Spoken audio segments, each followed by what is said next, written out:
distinguished guests, and esteemed officials. On behalf of Software Technology Parks of India, STPI-Gandhinagar, it is my distinct pleasure to extend a warm welcome to each one of you gathered here today. I am your host for the day, Professor Sophie Ann Job, School of Management, JG University. Today marks a significant moment in our city as we gather here today for a momentous occasion in the realm of technology and innovation.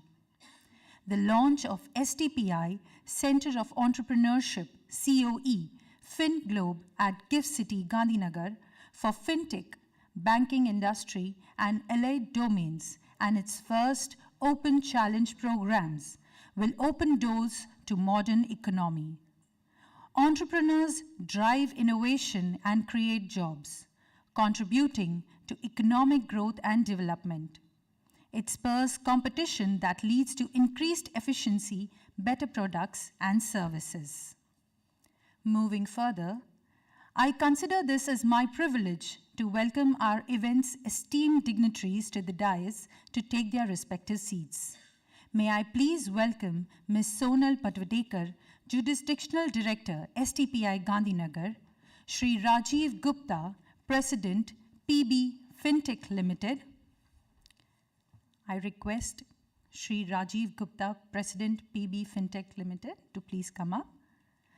Ms. Mona Kandar, IAS, Principal Secretary, Department of Science and Technology, Government of India, and Shri K. Rajaraman, Chairperson, International Financial Service Center Authority, IFSCA. Thank you so much. You can take your seats. At this juncture, we have the distinct honor and privilege of welcoming and felicitating our esteemed dignitaries present on the dais. The felicitation is an embodiment of our collective admiration and respect for each of our dignitaries' exceptional accomplishments. Their dedication, leadership, and unwavering commitment to excellence serves as an inspiration to us all. I begin. May I request Ms. Sonal Patwadekar, Jurisdictional Director, STPI, to please welcome and facilitate our dignitary, Shri K. Rajaraman, Chairperson, IFSCA. I request the volunteer to please come forward. Can we have a round of applause?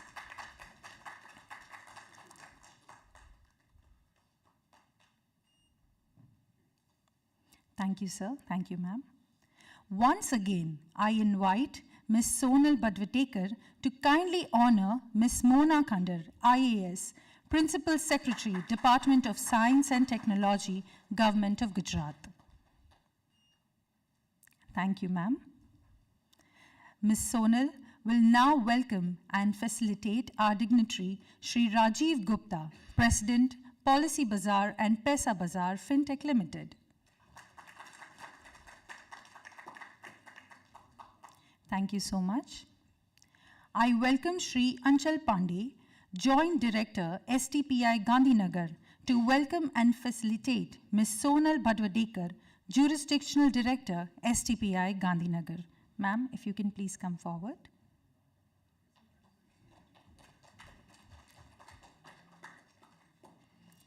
Thank you, sir. Thank you, ma'am.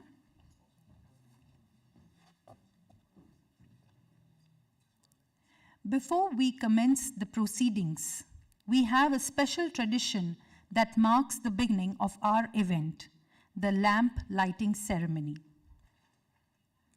symbolizing the illumination of knowledge and wisdom. As we prepare to light the ceremonial lamp, I invite our esteemed dignitaries to please come forward to ignite the lamp, a symbolic act signifying the unity of purpose and the shared vision that brings us together today. May I invite the dignitaries to please come forward.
Thank you so much. It is my privilege to welcome Ms. Sonal Batwadekar. Ms. Sonal Batwadekar was appointed as the Jurisdictional Director of STPI-Gandhinagar, Gujarat State in 2022. Under her leadership, the center grew manifold and attained new heights in terms of revenue, IT's exports, and infrastructure folds. With more than 25 years of rich experience in STPI, she has been leading a few divisions to promote the software and electronic hardware exporting industry and data communication operations since 1997, as well as being instrumental in shaping and implementing the India BPO Promotional Scheme, incentivizing the IT's operations from Tier 2 and Tier 3 cities for generating employment from these regions. It is with her wide sense of experience that the FinGlobe CoE gets established today as the CoE FinGlobe for FinTech and banking industry in association with State Government of Gujarat at STPI Gandhinagar, Gift City. With her success of 2 CoEs, the success of the FinGlobe CoE is guaranteed. In addition, on 8th March 2024, on International Women's Day, she was awarded with the prestigious Nari Shakti 2024 pageant recognition by the #1 trade publication, the Industrial Automation. With a round of applause, may I request Ms. Sonal Batwadekar to present the welcome address to the event. Please, ma'am.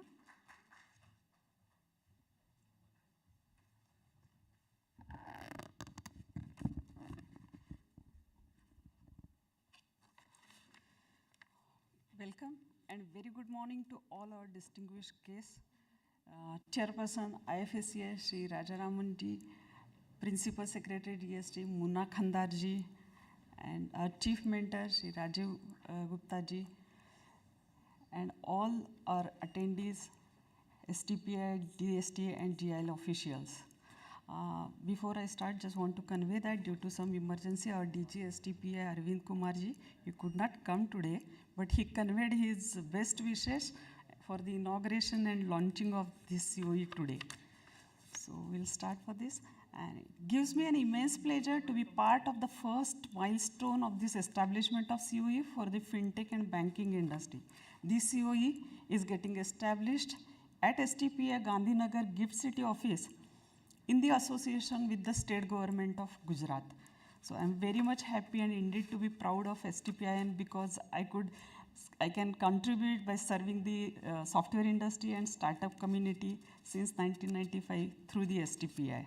So STPI has proven it is a very successful technology enabler, industry facilitator, and a very good implementer for the government of India schemes like STPI scheme, ESTP scheme, NGIS scheme, as well as now successfully implementing the Centre of Entrepreneurships. So STPI also played the high-speed data communication facility provider as Class A ISP as well as an incubator for the SME since 1991.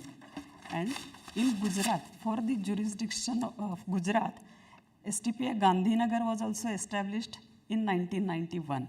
So it has started his journey from the heart of the city in the Ahmedabad for providing the data communication facility, and later on it has shifted to the GIDC for operating as an incubator and statutory service provider.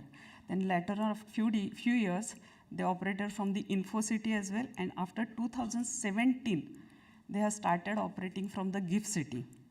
In between, in 2016, to promote the IT industry from the South Gujarat, in association with the state government of Gujarat, we have started incubation facility and data communication facility at Surat at Bhestan.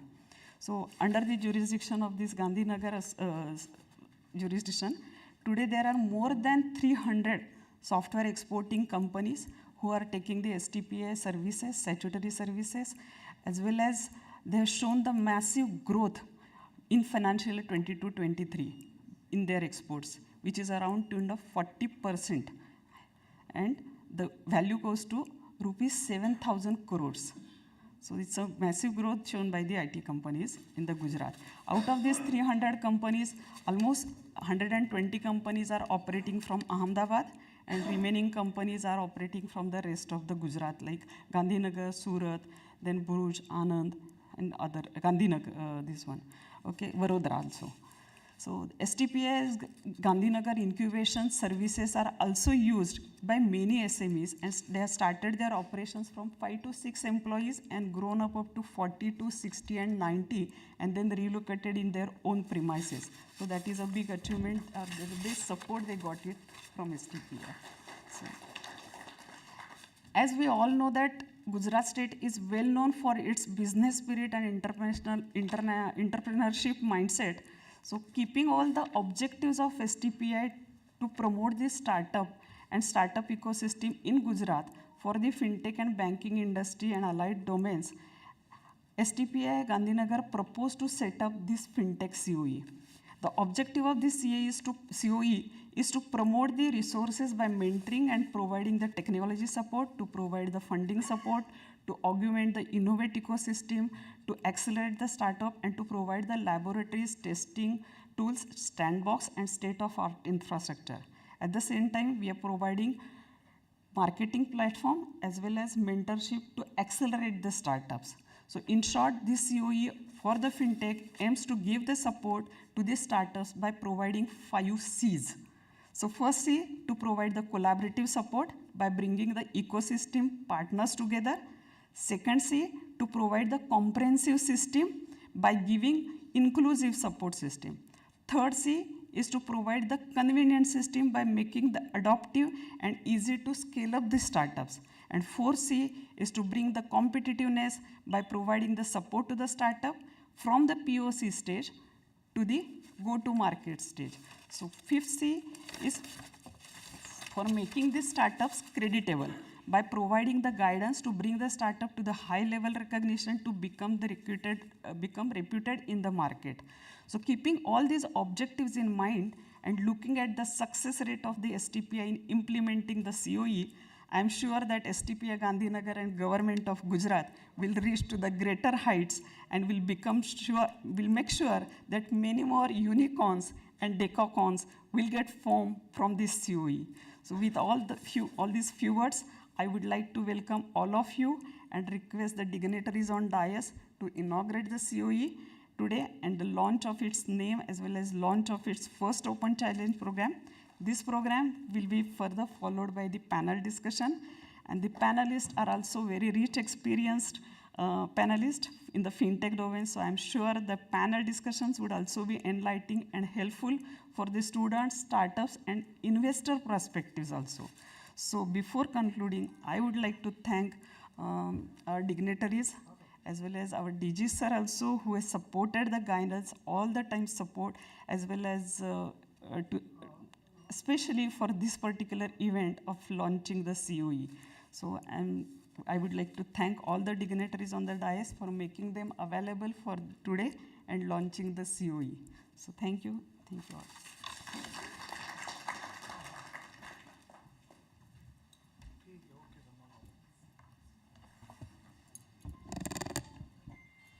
Thank you so much, ma'am.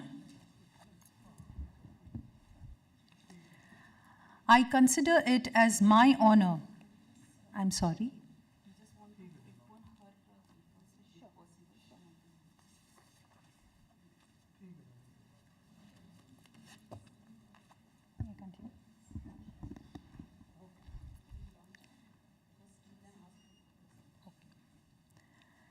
It is my pleasure to welcome Ms. Mona Khandar, IAS Principal Secretary to the Government of Gujarat.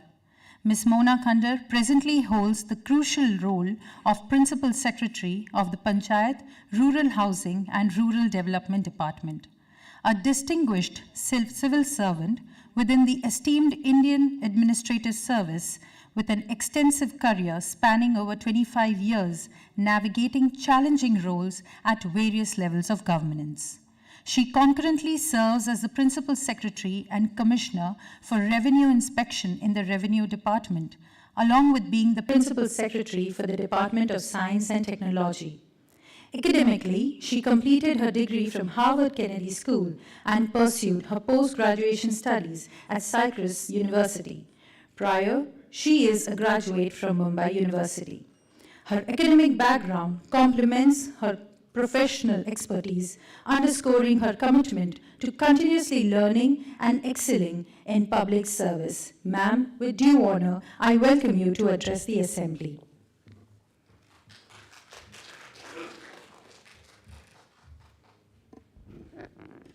K. Rajaraman sir, Mr. Rajiv Gupta, Sonal ji, and all the dignitaries present here, and all the attendees.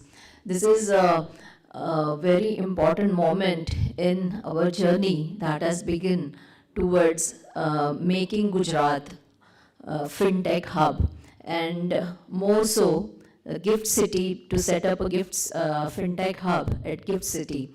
So all these efforts, I'm very sure, will deepen the ecosystem for FinTech further. Very recently, we have signed MOU with STPI. We received their proposal, and in our last board meeting of Gujarat Informatics Limited, we approved their proposal, and I'm very happy that Sonal ji has acted so fast. And today we are seeing the inauguration of Centre of Excellence. So this is a very encouraging and very happy moment for us. And also she has planned to enter into MOU with a number of institutions, and this journey should go further as soon as possible. At the same time, we have also planned to organize a hackathon and start onboarding the startups. Our association with STPI is not very recent, but we have a long association. Even in Surat, land has been given to them, and we have also funded setting up Centre of Excellence at Surat. So this is going to be a second Centre of Excellence with STPI at Gift City. Gujarat government has formulated IT-ITS policy, and we are also in the process of coming out with a deep tech policy. The disruption in IT sector continues, and we all are well aware what changes can be brought about by artificial intelligence. So I think that is going to add another dimension, and there are so many things to be done in this area as well. We need to have a computing infrastructure, which is very important, GPU powered computing infrastructure for AI is quite essential. So one of our objective is to have sufficient computing infrastructure. Our second objective is going to be to develop use cases, AI and other deep tech related use cases. Along with that, even 5G plus related use cases also become very important. So development of all these use cases, especially by onboarding startup, is going to be very important. And thirdly, we would also like to enable the governance, especially the digital governance through AI. Another very important initiative that we have taken is to train or to have a trained workforce. That we are starting with the university students, and it will also be open for the workforce who are already working in IT industry. So for them, we have initiated a process. We are in discussion with globally renowned institutions and multinationals like NVIDIA, Microsoft, IBM, and several others. And we are also in contact with the institutions, academic institutions as well as associations. And our target is to have a workforce of at least 25,000 in next 5 years who are well trained in deep tech and who have imbibed the vision of deep tech. So I think all the efforts combined will definitely ensure that Gift City and Gujarat become a hub for FinTech. Once again, I would like to congratulate STPI for taking fast action to set up this COI, and thank you very much.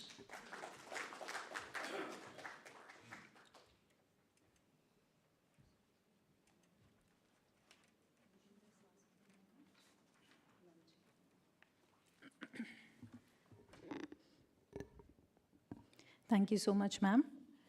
We shall now have the curtain raise for the launch of STPI Centre of Entrepreneurship, FinGlobe at Gift City, Gandhinagar, for FinTech, banking industry, and allied domains, and its first Open Challenge program.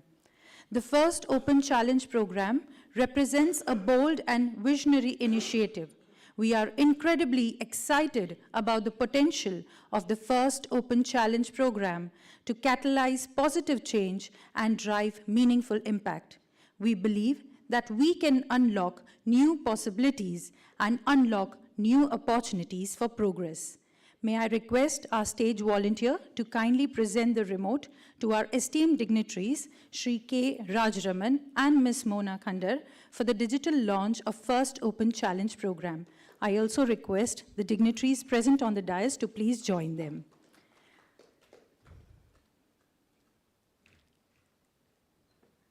Let's put our hands together for the successful launch of OCP, First Open Challenge program.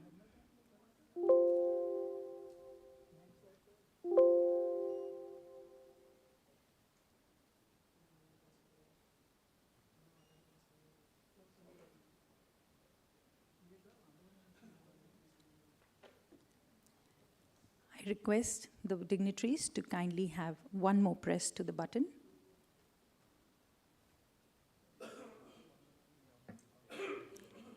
Just one press? Yes. And there we launch our first Open Challenge program. Thank you so much to all the dignitaries.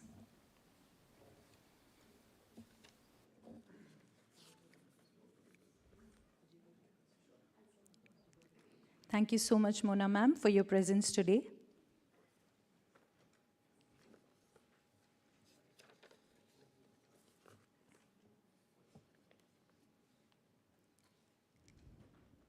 We continue.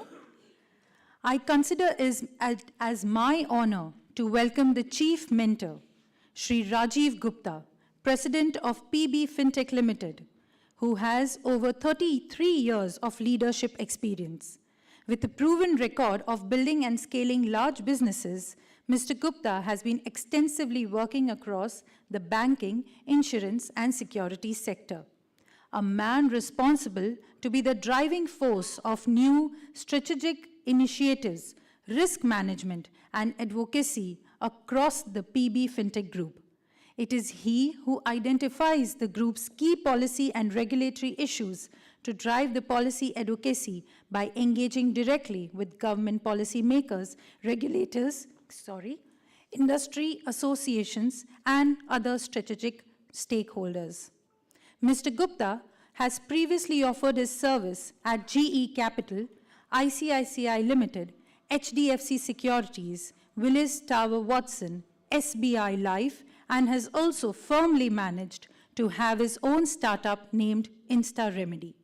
On a personal front, he is a qualified CFP and CWP.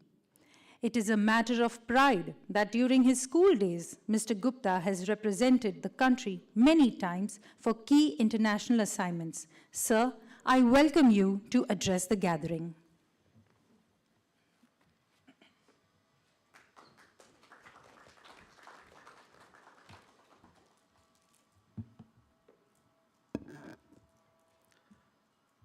Shri Rajaram, Madam Sonal ji, at the outset, I must compliment and congratulate you for putting this show, so fast and taking this initiative. I think she deserves a big applause before we, It's an absolute honor and privilege to stand before you at the inauguration of Financial Technology Center of Entrepreneurship. This movement makes significant milestone not only for STPI institution, but for the entire landscape of financial technology.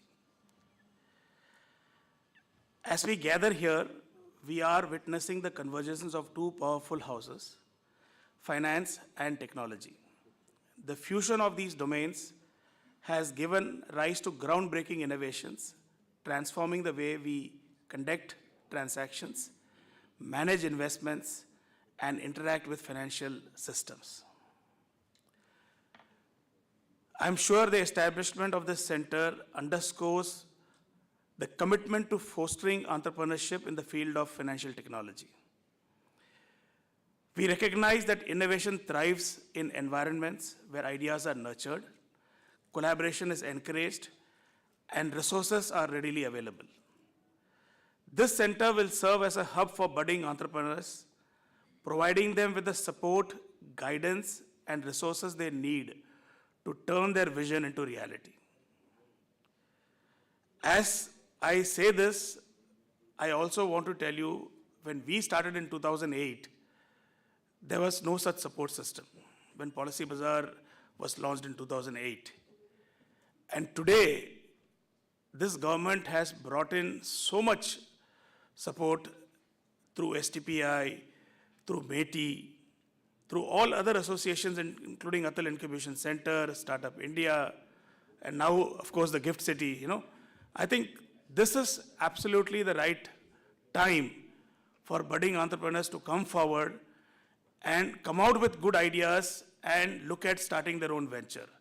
And as Madam said, through this center, probably, because Gujarat is known for most successful businessmen across the globe, probably through this center, ma'am, the journey of 100 to 1,000 unicorns will not be a distant dream, and I'm sure a number of unicorns will come from this center.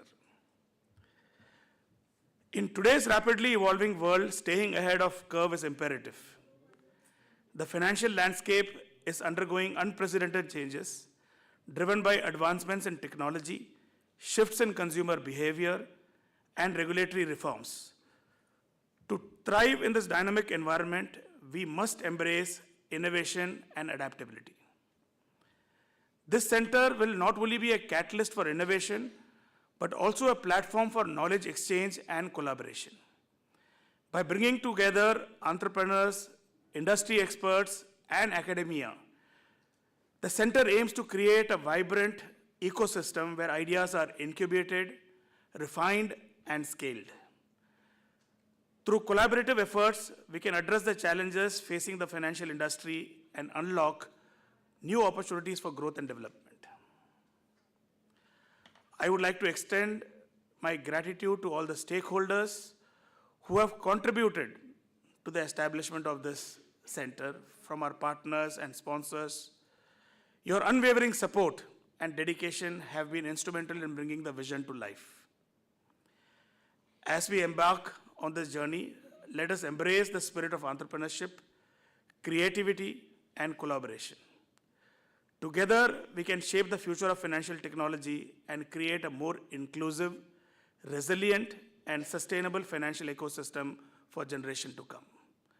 I wish all those present online, all those aspiring entrepreneurs, investors, the very best, and look forward to creating a number of unicorns from this center. And I can tell you, I can vouch that India, with 150 crore population, the number keeps changing, we have only 12 crore people who live in tier 1.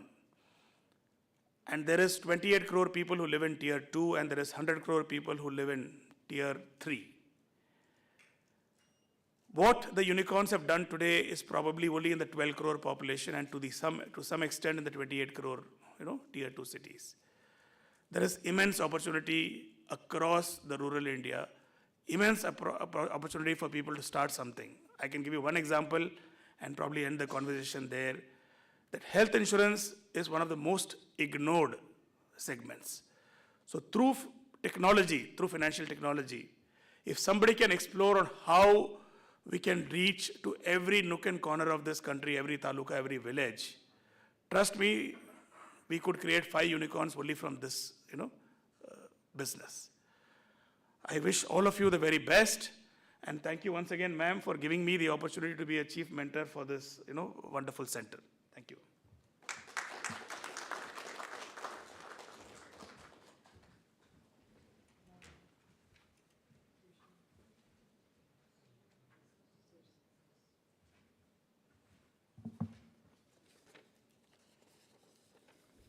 Thank you so much, sir.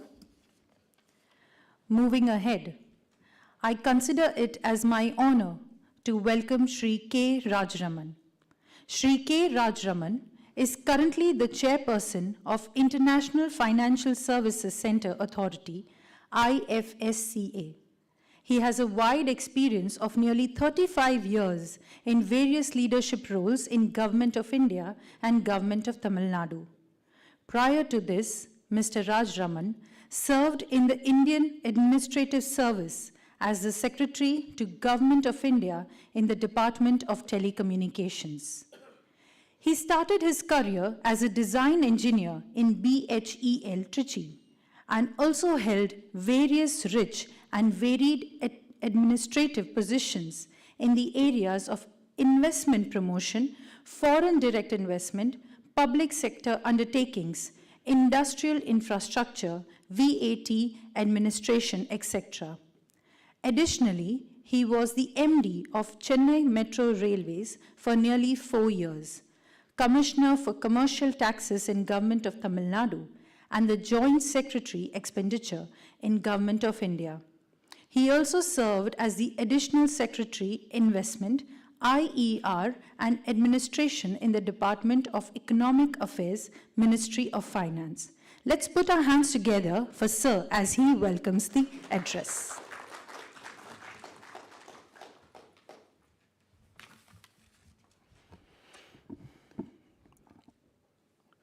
Good morning to all of you. I think it's a pleasure to be addressing this gathering on a very auspicious occasion. So I would like to first of all congratulate STPI and the Government of Gujarat for jointly launching this FinGlobe FinTech Centre of Entrepreneurship. It's been funded by the Government of Gujarat and run by STPI, I think. So I wish the center all success in its endeavors and hope that maybe in time it'll actually become a very important growth center for GIFT City and the neighborhood. I only hope that that you are able to inspire enough participation not only from fintechs but also from the entire ecosystem consisting of investors, the technology players, and mainline financial sector companies. I think they who are the eventual users of all these technologies, to actually come together to create a vibrant ecosystem which delivers solutions for India and for the world. Now we are in a very positive upturn in our economic and political history, in the sense that India, for long considered to be a laggard in economics and politics, is today taking a very important position in the world stage, thanks to the very enlightened political leadership and the wonderful work which has been done by the financial sector and generally by all the sectors, including the private sector, I think, led by the government. So this fortune that is midst us should be harnessed by all of us in the right way to actually to take us to the next level. Because it is hardly, it takes probably centuries for such a tide to come our way. And if you fail to ride it, I think the misfortune will be ours. So Honorable Prime Minister has been advocating the thought process of Vikasit Bharat at 2047. It's a very important and very noble goal. I think a goal which aspires that India will become a developed country by 2047. Today, I think our GDP per capita income is something between $2,500 to $2,600 per capita. So the thought process is that I think to be a developed country, I think our GDP will have to be at least about $35 trillion, which takes our per capita income to at least about $26,000. A very difficult but very challenging task, and I'm sure it's a very, very desirable goal, because the thought process is not only about taking the average per capita income upwards, but also to ensure that we take the bottom of the pyramid also along with us. That's very, very important. So if you look at the economic reforms that have happened in the last several years, the most important reforms of which all of us have heard is, of course, the GST, the tax reforms, the reforms relating to improving the provisioning and asset classification norms in banks, ensuring that the introduction of the IBC, the Insolvency and the Bankruptcy Code. So all these reforms have actually, I think, helped in improving the health of the financial system and the financial sector at large. financial institutions are a lot more healthy because of all these reforms. Today, be it an insurance company or a bank or a corporate sector, all of them have become more disciplined. They've all have become, I think, more prudential in their approach to managing their finances. So all this has enabled the overall growth of the ecosystem, building the trust and confidence of the investors, not only in India but also abroad. So, I think we talk about trust and confidence only when somebody is willing to put the dollar on the table or the rupee on the table. Till somebody doesn't do that, trust is just a slogan, right, I think. So today, foreigners are increasingly putting their monies into India, in the form of FDI. I think FDI flows have remained very robust. I think in the last 10 years, I've seen historic inflows of money into India. Similarly, FPI inflows has also been very, very robust. And India, therefore, is today a bright spot in a VUCA world, I think, as they call it, a volatile, uncertain, and I think ambiguous kind of a scenario is there all around in most parts of the world because of geopolitics, because of wars, and so on and so forth. India continues to be the bright spot, and it inspires the hope that I think the world will turn around. I think the world economy will turn around, I think. So that's the pole position that India is in today. So I think all of us are very fortunate to be in India, and therefore I think there is a great opportunity. Now coming back to the topic of Vikasit Bharat at 2047, there is I think this is a very, very, very challenging task. So coming back to the most important reform that that the Government of India has done in the last 10 years, I would say the financial inclusion reform as the most significant reform. Each of us may look at it from a different perspective, and each may see merit in some particular reform. But I would say that financial inclusion reforms which have happened in the last 10 years are the most significant, because 514 million people who never had bank accounts today have bank accounts. And today, I think after 75 years of our independence, I think we can proudly say that these people who are at the bottom of the pyramid are now plugged into the formal financial system. So people who are taking money from loan sharks are today accessing banks through Mudra, through street vendor financial sector schemes, through women empowerment schemes, and so on and so forth. So they are plugged into the formal financial ecosystem, which I think is a right, and I think a right to growth and development has been ensured by this wonderful financial inclusion reforms. Now, thanks to that, I think people are now getting access to their rightful share of the government, welfare schemes. Direct benefit transfers have, at the touch of the button, enabled money to get transferred to these millions of accounts. I remember, when I used to sit in North Block in 2019, when the COVID struck, I think there was a lot of discussion on how to transfer the money. So I would say that India was one of the few countries where the 60,000 crores that we transferred, I think it was almost like a $12 billion, was transferred at the touch of a button, thanks to the wonderful digital infrastructure that we had. That is the Jan Dhan Yojana bank accounts, these 514 million bank accounts, 1 billion mobile phones, and the 1 billion plus Aadhaar accounts. All of them together, combined together, enabled this transfer at the stroke of at the touch of a button. So while America was writing checks, I think India was just pushing the button, and forgetting about it. Money reached them without any leakages, I think straight to the point where it should. So if you look at it, now these people at the bottom of the pyramid are plugged into the formal, not only with the credit ecosystem, but also into the banking system, I think, into the insurance system. Today, insurance for all is a very important target that the government has taken upon itself. So by 2047, getting every person in India insured through some means, I think, either health insurance, life insurance, accident insurance. This is all a very laudable goal. India's insurance penetration is actually, at this point of time, quite low, and at about 4% or so. So we have a long way to go, I think. So I think we will therefore be able to reach it thanks to the digital infrastructure, which has actually lowered the costs and the risks of actually reaching out to such a very difficult cross-section of people, which lie across very diverse geographies. So the bottom of the pyramid today is connected to the formal financial ecosystem. So we have prepared ourselves for a development which will enable us to take the bottom of the pyramid along with us. When the top of the pyramid developing is no-brainer, I think, because I'm sure that wealth will seek more wealth, and therefore the rich will get richer. This is all we have seen across the world. taking the bottom of the pyramid along with us is a great policy challenge. And I think the government of India has done a fantastic job in actually getting these people wired and plugged into the ecosystem. So therefore, the insurance will start going to these people now, thanks to the public sector health insurance schemes like the Prime Minister's Arogya Yojana and so on and so forth. And also many other schemes like Jeevan Jyoti Yojana, the accident insurance scheme, and so on and so forth. Now, we must also, I think one of the other very important national goals is to get everybody pensioned. I think we must grow, I think there's a saying in economics that you must grow rich before you grow old, right? Many countries have done that. But China probably may not have done that. Today it's in a very grave financial crisis. So we must not lose that miracle, that opportunity, I think, because we have a demographic dividend before us. Before our economy starts growing old by 2047, I think by 2050 it is said that our economy will start stabilizing, our population will start stabilizing, and our population will start decreasing beyond 2050. So we have an opportunity in the next 25 years when India will continue to be young.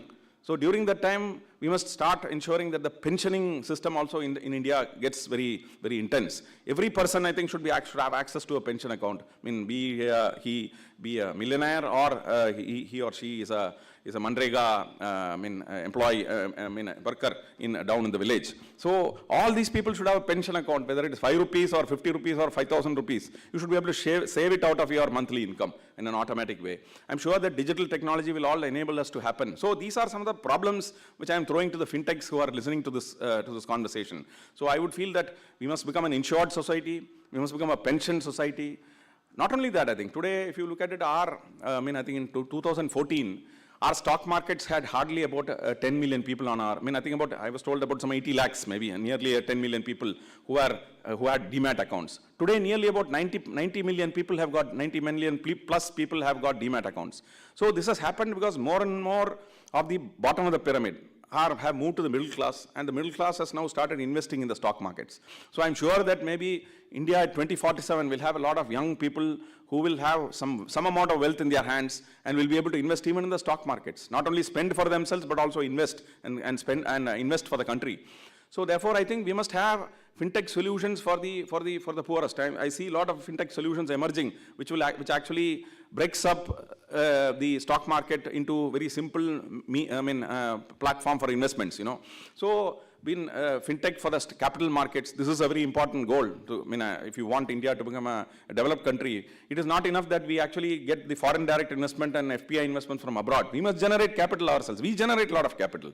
In fact, our savings rate has actually gone down. In fact, from 32% of the GDP, it has gone down to about 30%. This is a problem. I think, again, a problem statement. So I think I would request the fintechs to address this problem statement by finding out ways and means people will be able to invest intelligently, simply, easily, reliably, and in a manner which actually promotes the trust and confidence of the investors, of the retail investors, the small investors. So we need to probably break the language barriers. We need to probably unpack difficult sounding stock market terms for the common man. So, and so on and so forth. So we can get started even with a savings bank account, I think. If you are able to click, and say that I am going to save 100 rupees on a recurring bank account through my mobile app, which I think I'm sure is available. But to unpack it for the ordinary, simple Indian citizen who probably is less, I think it's with AI around the corner, one should be able to actually get the mobile app to become more intelligent to serve such kind of people who are in the bottom of the pyramid. So that's a challenge. There is another problem statement for the fintechs, to how to address the lack of literacy in the bottom of the pyramid and enable all these financial sector products to reach out to these people in a safe manner, I think, because it's very important to protect the safety of the finances of the bottom of the pyramid. It's very, very important. So I would therefore see that the opportunities are fantastic. I think it's very, very many. I think if you look at more and more sectors, and it's just not about a financial sector. I think you look at the non-financial sector, there also the opportunities are many, many. And there I think the opportunity to actually plug in financial technologies along with those very specific services they want actually brings in a lot of value. So today, digital actually has actually demolished all those silos. I think the barriers which used to exist between sectors, they have actually leveled the platform. They have disintermediated the market. they've actually enabled multiple products to be packaged into one product and one service and so on and so forth. So therefore, these opportunities exist in the digital world, and I'm sure that with technologies like AI, ML, DLT, and so on and so forth, I'm sure that I think many of these opportunities are only multiplying. So therefore, I would entreat the FinTech community and the technology community to actually work on all these national problems, I think. So that I think if India at 2047 is to become a reality, we must crack the issue of insurance for all, pension for all, capital market participation for all, and banking for all. I think you can keep on saying that, health insurance for all. I think we'll break it up into more and more sub-problems and so on and so forth. So I believe that since, in the last 10 years, I think India has cracked a number of problems which seem to be formidable to the world, like say the payments. I think in the payment sector, I think the way India has gone ahead and implemented a platform actually challenges the rest of the world. In fact, people feel challenged that India could do it. So therefore, we have the solutions in our hands. We have the brightest engineers amongst our midst, and we have the brightest, I think financial technologies also amidst us. So I'm sure that we all can work together in a very coordinated fashion, cutting across disciplines, forming teams, which are powerful enough to deliver reliable solutions for the world. I will then stop here, by just talking a little bit about Gift City, I think. So the thought process that came about was that if India at 2047 has to happen, we have to look at why many of our businesses have left our shores and do business for India sitting outside India.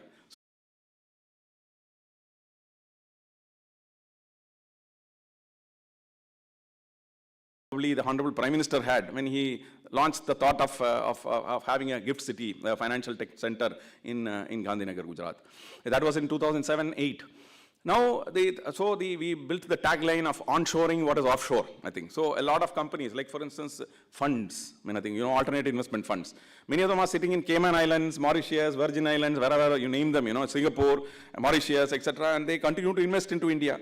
So thought process that why are they sitting there when they are doing completely India business? They should actually come back. So that struck the Honorable Prime Minister, and therefore he conceived the idea of the International Financial Services Center. So in 2019, I think the Government of India enacted the International Financial Services Center Act, I think which gave a legal basis for the International Financial Service Center as it's part of the SEZ. It's a tax-free territory, I think for a period of 10 years out of 15 years, and you have no other taxes like STT, GST, CTT, and so on and so forth. So this is a platform built which mimics Singapore, Dubai, Cayman Islands, etc. Without, I think without all those negative connotations, because we are not a tax haven. We are a platform for India's development. So we have been able to do that in the last 3 years. We built about 28 regulations, which was modeled more on what obtains in Singapore, Dubai, etc. And we have managed to, today, I think we have about 26 banks here, located here, out of which about 12 of them are international banks. We have about 106 alternate investment funds, and about 93 fund managers who manage nearly targeted corpus about $30 billion. The bank asset size is about $53 billion. There is a capital market also here. I think it's very silent. I think there is a exchange. There are 2 exchanges here, I think, which are getting merged now. So this exchange actually does a lot of work. I think it trades on the GIFT Nifty 50, which used to trade in SGX, the Singapore Stock Exchange, has now been brought back, and they have a daily open position of nearly about $12 billion and a daily trade of about $3 billion on the Nifty 50. Very soon, I think the Honorable Finance Minister has announced that direct listing of Indian stocks would happen here. Both unlisted companies in India and listed companies can issue their stocks out of this and generate foreign capital for their foreign investments or for Indian investments. So the thought process is that not only to bring back Indian companies inside, but India at 2047 must also look at how large and middle-sized Indian companies can go global. It is not enough that, if you look at China's success story, the success story arises because all the small companies which used to be small in, say, maybe in 80s, etc., today are world-scale companies which are able to go global, right? They have a global footprint. So you must allow them to go global, raise capital everywhere, build global projects, build, I think, global scale solutions, and so on and so forth. So that process has also driven us, and therefore I think we expect that the direct listing which has been announced here will enable Indian companies, especially mid-sized companies, to raise foreign capital and then go and build projects all across the world, and also maybe and continue to expand their business in India and become global scale companies. Unless companies in India become global scale, I think you will not have, you cannot command respect in the market, right? I think you don't determine anything in the market. You are just a follower, you are not a leader. So Indian companies, if they have to become leaders, they have to become global scale. So I think in every sector, we must have 1 or 2 global scale companies. A global bank, a global insurance company, maybe a global pharmaceutical company. So we have, in some sectors, global companies, certainly yes, maybe in pharma and vaccines, maybe yes, but not in all other sectors. So therefore, I think we must have all these global scale companies, and I am sure that technology platforms can help us to get there. I will end by saying that IFSCA today, the focus is on how we will aid, assist, support, facilitate the India at 2047, the Vikasit Bharat India at 2047 agenda. So I think we expect that we will become a pipeline for capital flows into India, the flow of financial services into India, by making, we have built our regulations in such a way foreign investors will not hesitate to land in GIFT City, because here we have built a regulation which is actually simple, easy, etc. We also have a FinTech regulation. I think our CTO, Mr. Joseph Joshi, is here. He will certainly talk in your panel about, what we expect to do and what we have done so far. So I will stop here by encouraging all of you to build solutions out of GIFT City for the world. So I think your time has come for some of you to actually take your solutions to the rest of the world. So I would welcome you, and we'll be very happy to facilitate you. And I once again congratulate Madam Sonal and her team of officers for having launched this CoE. I wish the CoE all success, and all cooperation from IFSCA will be yours. We'll be very happy to support and facilitate you, and I'm sure that you can host many of the FinTechs which are part of our sandbox. Wishing you all the best, and hope that this paves the way for a greater role for India in the global FinTech space. Thank you very much.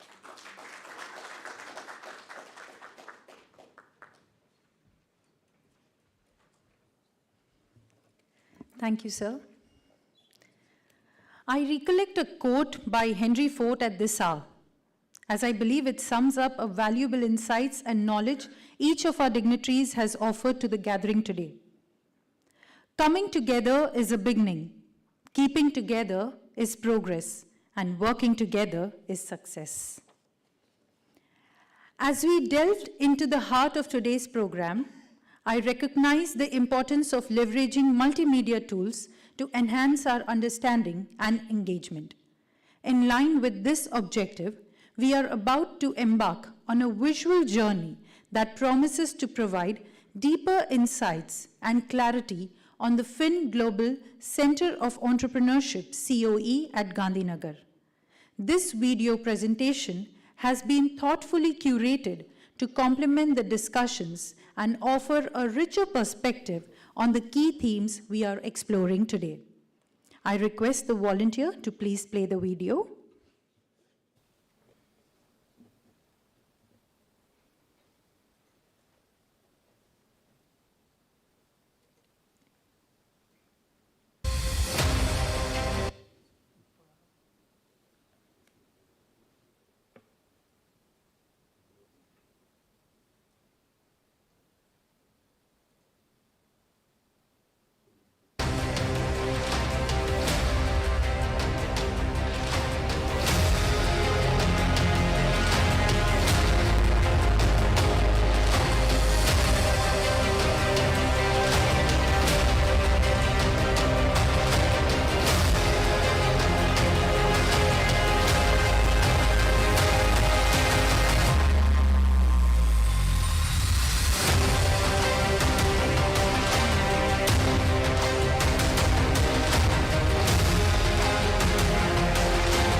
Can we have a round of applause? We hope that this video presentation has not only enhanced our understanding, but has also sparked some further dialogue. We shall now move forward to the MOU exchange. Today marks a significant milestone as we come together to establish a collaborative framework that will undoubtedly contribute to shape the future of technology and entrepreneurship in our nation. At the heart of this endeavor lies the signing of a memorandum of understanding, MOU, between Software Technology Parks of India, Gandhinagar, and our esteemed Centers of Entrepreneurship, CoE partners. I name Encode Solutions, the IT division of GNFC Limited, Centre for Advancing and Launching Enterprises, Pandit Deen Dayal Energy University, Gandhinagar, GVFL Limited, formerly known as Gujarat Venture Finance Limited, the Indus Entrepreneurs, TIE, Ahmedabad.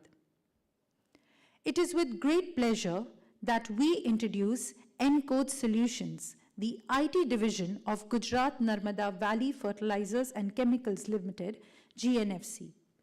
Encode encompasses a wide spectrum of business segments that include digital signature certificates, public key infrastructure services, e-sign services, e-procurement services, etc. Encode Solutions would collaborate with STPI-Gandhinagar under this MOU for supporting STPI FinGlobe CoE as an industry partner to help the startups to build APIs for new solutions, provide tie-up and access to banks, and to provide their existing APIs. I would like to request Ms. Sonal, Jurisdictional Director, Software Technology Parks of India, Gandhinagar, and a representative from Encode Solutions to kindly come forward to sign the MOU.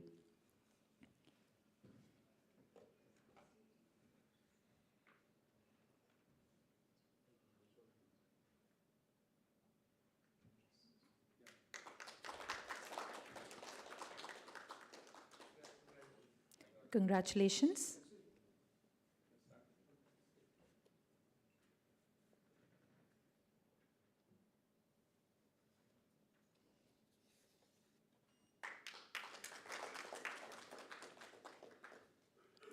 Thank you.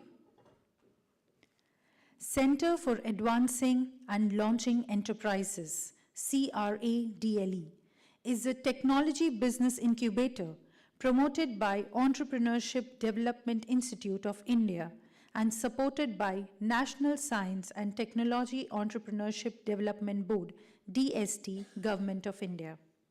As an academic and incubation partner, CRADLE would collaborate with STPI-Gandhinagar under this MOU to offer services to startups of the FinGlobe CoE and to provide hand-holding support in their entrepreneurial journey.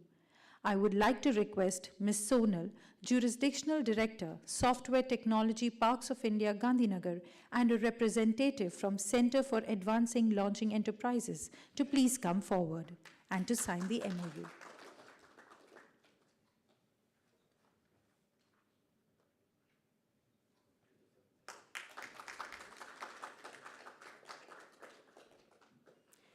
Thank you very much.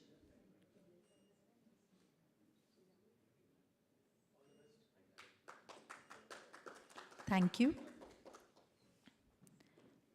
Pandit Deen Dayal Energy University, PDEU, offers programs to address the need for trained human resources in the domains of science, technology, management, and humanities. As an academic and incubation partner, PDEU will be providing academic expertise and mentoring to the startups, training support, and technical expertise. I would like to request Ms. Sonal, Jurisdictional Director, Software Technology Parks of India, Gandhinagar, and a representative from Pandit Deen Dayal Energy University, Gandhinagar, to please come forward to sign the MOU.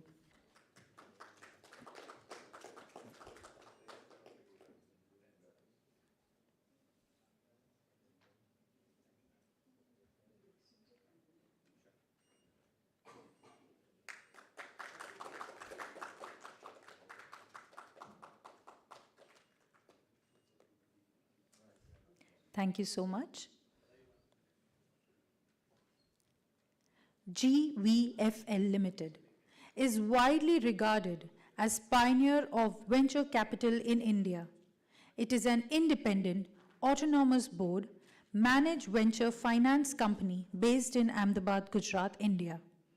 GVFL Limited provides venture capital to technology-oriented startups and supported ventures working on cutting edge of technology, as well as encourage entrepreneurs with innovative ideas. I would like to request Ms. Sonal, Jurisdictional Director, Software Technology Parks of India, Gandhinagar, and a representative from GVFL Limited to kindly come forward to sign the MOU.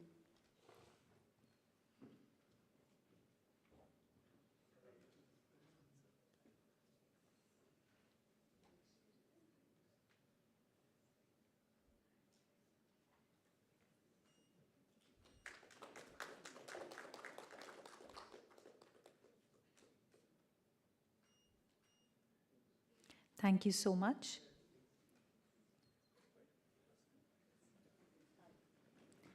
The Indus Entrepreneurs, TIE Ahmedabad, is one of the largest global not-for-profit organizations focused on fostering entrepreneurship. TIE Ahmedabad would collaborate with STPI Gandhinagar under this MOU for supporting STPI FinGlobe CoE by leveraging their capabilities in the areas and linkages of mentoring, market access, business support, networking, and workshops.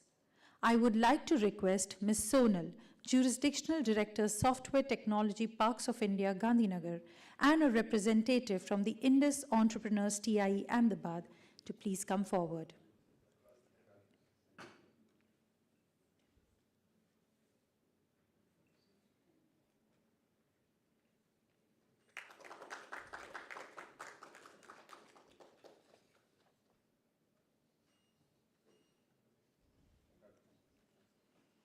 Thank you. Hearty congratulations to all the centers of excellence. Let's give a round of applause as we mark this day as one more step towards gaining excellence in the FinTech sector. As we draw closer to the conclusion of the first part of today's event, it is my privilege to express our sincere appreciation and gratitude to all those who have graced us with their presence and support today. It is often said that behind every successful event lies the dedication, leadership, and vision of the individuals who go beyond to make it possible. As a token of our appreciation and esteem, we would like to present special mementos that symbolize our gratitude for the time, effort, and expertise that our dignitaries have generously shared with us. These mementos serve as a tangible reminder for the enduring partnership and collaboration that we cherish deeply.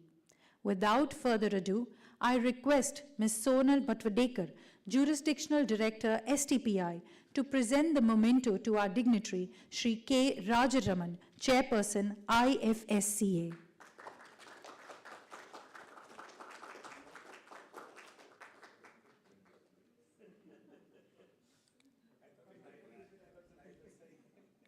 Ms. Sonal, a kind request to also offer our appreciation with a memento to our dignitary, Shri Rajiv Gupta, President, Policy Bazaar and Paisa Bazaar FinTech Limited. Thank you so much. Last but not the least, I welcome Shri Anchal Pandey, Joint Director, STPI Gandhinagar, to present a token of gratitude to Ms. Sonal Bhatwadekar, Jurisdictional Director, STPI Gandhinagar. Can we have a round of applause?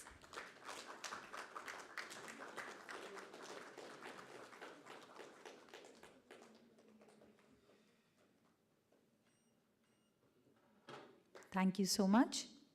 A hearty thanks to all our dignitaries present on the dais.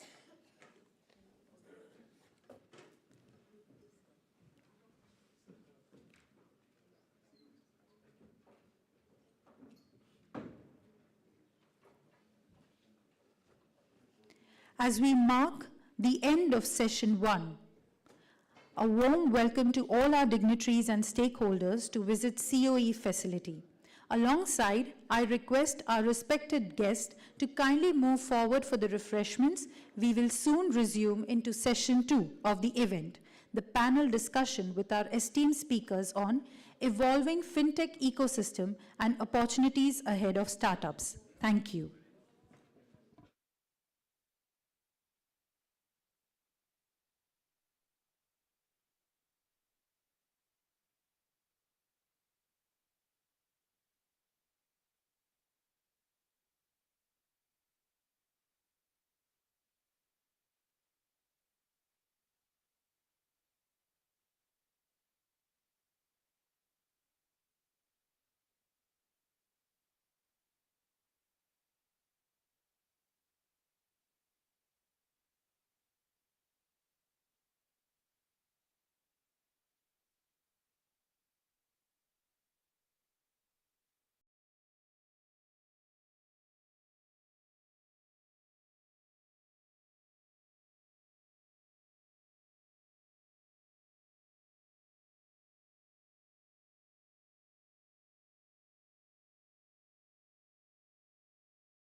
Hello, hello, hello. Mic check, 1, 2, 3. Hey.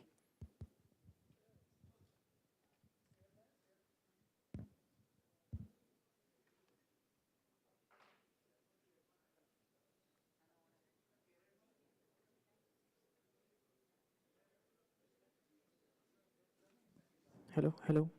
1, 2, 3. Hey.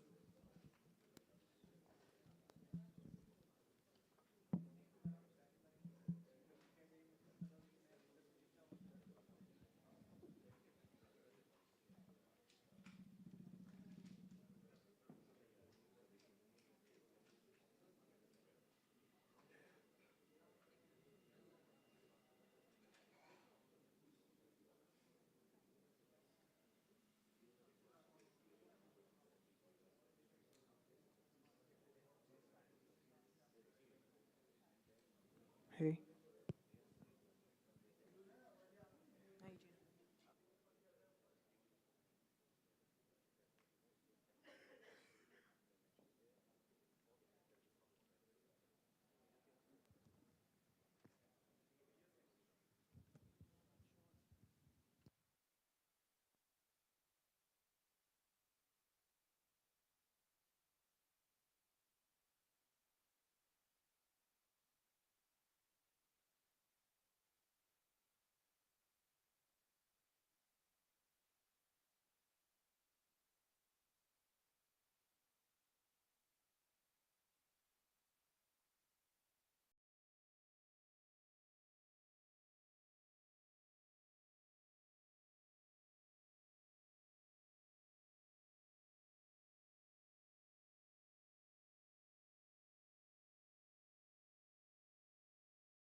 Good morning and welcome back as we gather and enter in the session 2 of today's event. It is my honor to welcome our event's panelists on the dais. I request our dignitaries to kindly come forward and take your seats on the dais. Hearty welcome to Dr. C.A. Achudani, educationalist, author, entrepreneur, investor, Director General and Provost, JG University. Dr. Satya Ranjan Acharya, Director, Centre for Advancing and Launching Enterprises, CRADEL, a technology business incubator at Entrepreneurship Development Institute of India, EDI, Ahmedabad. Shri Joseph Joshi, CJ, Chief General Manager and Chief Technology Officer, Head, Department of Technology, IFSCA. Please, sir. Shri Ashish Jain, CEO, NAP Books Limited. Can we please have you, sir?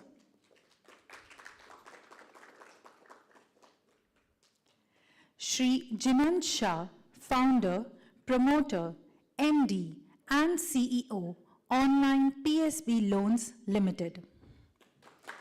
Thank you so much.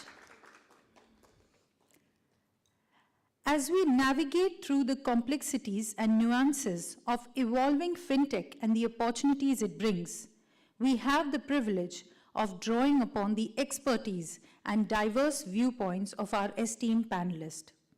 With our distinguished panelists assembled, I now invite each of them to share their opening remarks and perspectives on the topic. We encourage candid dialogue, thoughtful reflections, and constructive exchange as we seek to deepen our understanding and explore potential opportunities FinTech offers. May I welcome the panel discussion moderator, Dr. C.A. Achudani, Director General and Provost, JG University, to take us forward with the session 2. Please, sir. All right, thank you.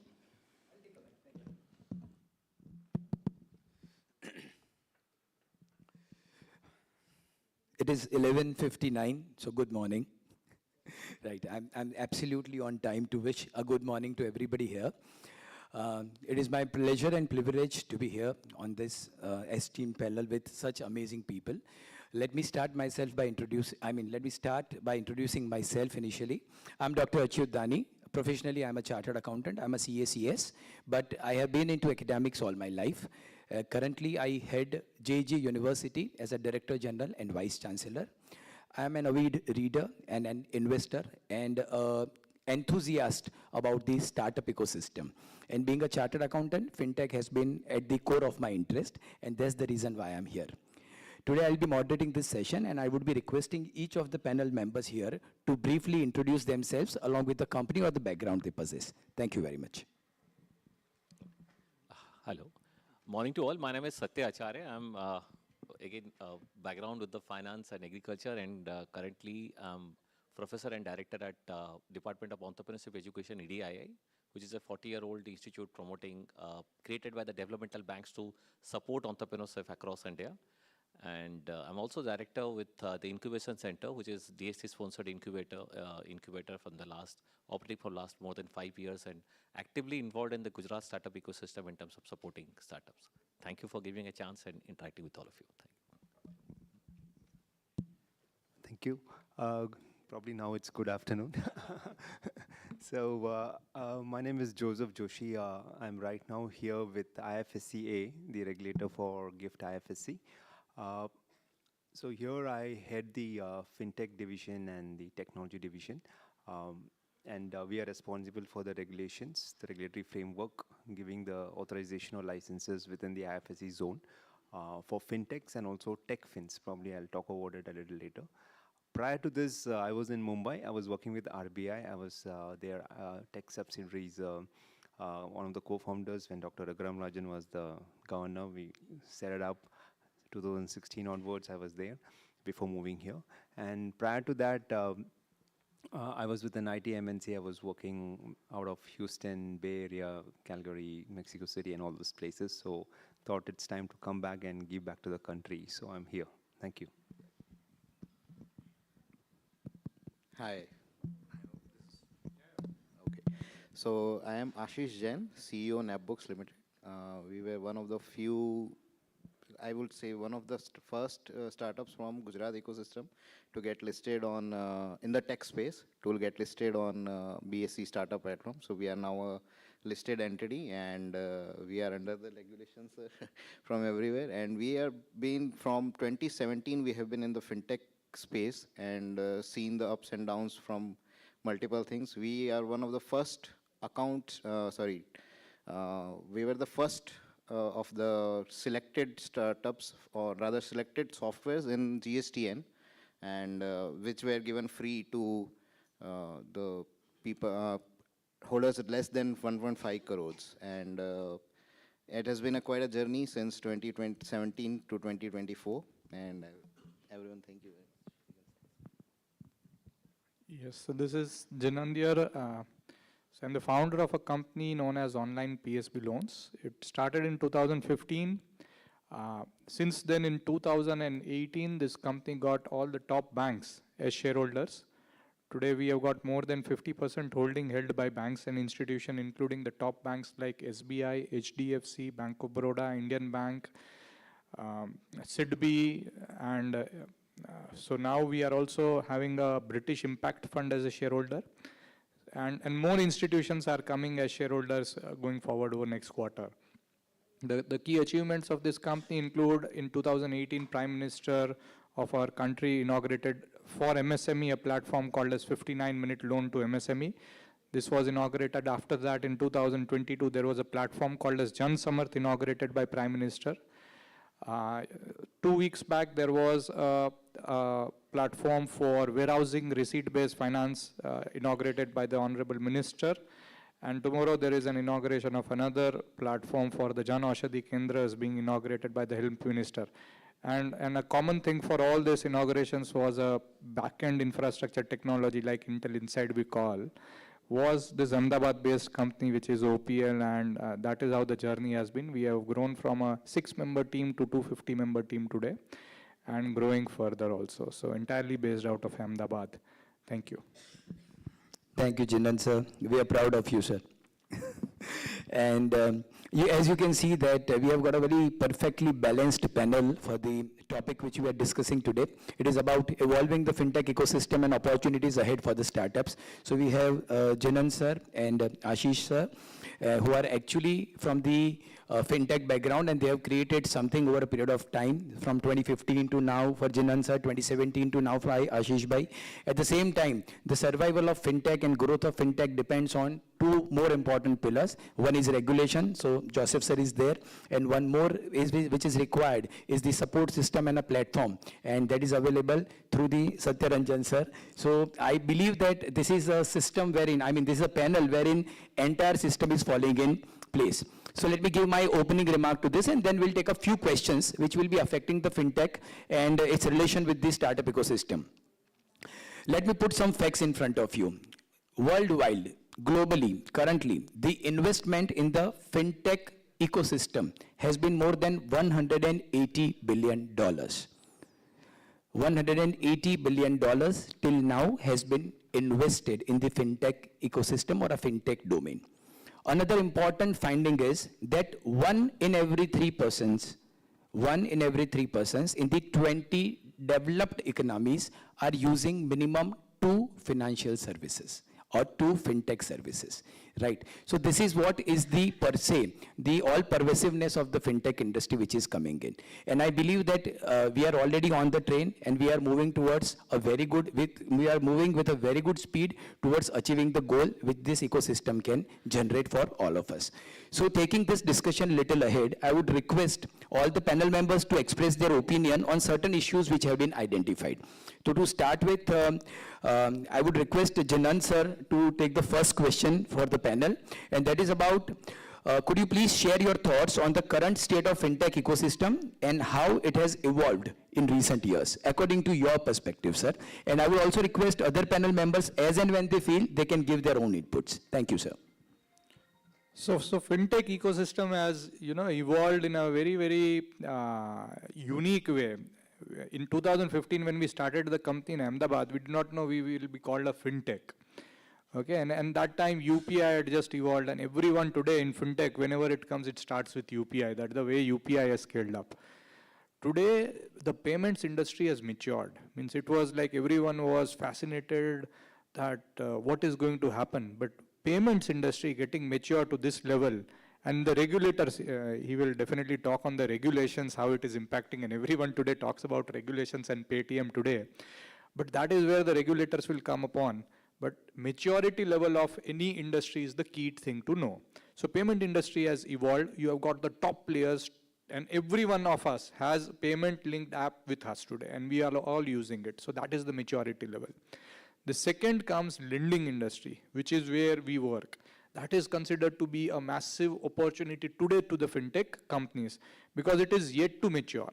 All the companies, say banks, are tying up with FinTechs to take their lending to next level, right? So second part, lending industry, and third is insurance. So insurance is still behind, you can say, the lending industry. It is learning a lot from the lending industry. Top players, there are few top players who have made impact on the insurance sector. We had a representative from Policy Bazaar and Paisa Bazaar in the first discussion over there. Right, they have evolved to be one of the top players today in the FinTech space of insurance sector. In lending sector, Paisa Bazaar is there, which is on the retail. There is huge opportunity on the agri side. There is huge opportunity on livelihood. There is huge opportunity on multiple places which are not a personal kind of loan, but these are activity-based loans. And these are loans which are going to be imbibed in every payment journey also. So there will be a convergence of all these FinTech opportunities that are coming up in the industry. And as a FinTech, whoever wants to work, whoever wants to grow, you have to work in a collaborative environment. You cannot do everything on your own. That is how you will grow. Because one industry has matured, another industry is reaching a maturity state in, say, 3 years from now, and third, insurance can grow very fast. But these three will be interlinked. So whenever you are creating a FinTech product, ensure that you create which is a collaborative and which will converge all the three together. And there can be a fourth sector also coming up very soon in FinTech, but we'll not touch on the fourth part. Till date today, these are the three pillars which we see on which the FinTech industry is there. I would ask all the panel members to also comment on this. See, from a regulatory side, right, I'm not going to talk about regulations, but we see a lot of applications coming in for the licenses and all. So from that, if I have to draw some trends, right, what I could see is when we started here at GIFT IFSC, we saw a lot of payment-related applications coming in. So no marks for guessing that. But then what they were trying to do is they were trying to solve the cross-border payment challenge to reduce the cost of, the remittance. Probably it's saturated now. Payments, we are really world leaders, as the fellow panelist had said. But I think another area which might come out is RBI is working on the CBDC, and they're trying to bring in concepts like programmability or, the entire reusable money kind of a thing, So that could open up new things because you are talking about a Web 3.0 economy, right? And with CBDC coming in, that could be the perfect foil to take off the Web 3.0, right, from a sovereign standpoint. So that is one. Other areas which I am seeing here is on the RegTech and AIML. We had a lot of applications coming in. Of late, what I have seen is a lot of tokenization related applications coming in. People were tokenizing bonds, people were tokenizing deposits, and now we have seen some applications coming in real world asset, that is the real estate tokenization. So this is the way I see the way it is flowing. I'm not predicting what's coming, I'm just giving you a ringside view of what I'm seeing from the industry coming to us as a regulator. Thank you. Thank you indeed, sir. That was a real valid point, and that is opening up a new area where every FinTech guy or person should look into and should see that opportunities are, there is no dearth of opportunities in the arena. And as Jinan sir very correctly pointed out, that payment system, payments in FinTech has matured to a great level. The next is lending, and the upcoming one is insurance. I would also like to know a little about the FinTech ecosystem being funded or, given a platform by the support of institutions like EDII and others from Satya, sir, if you can.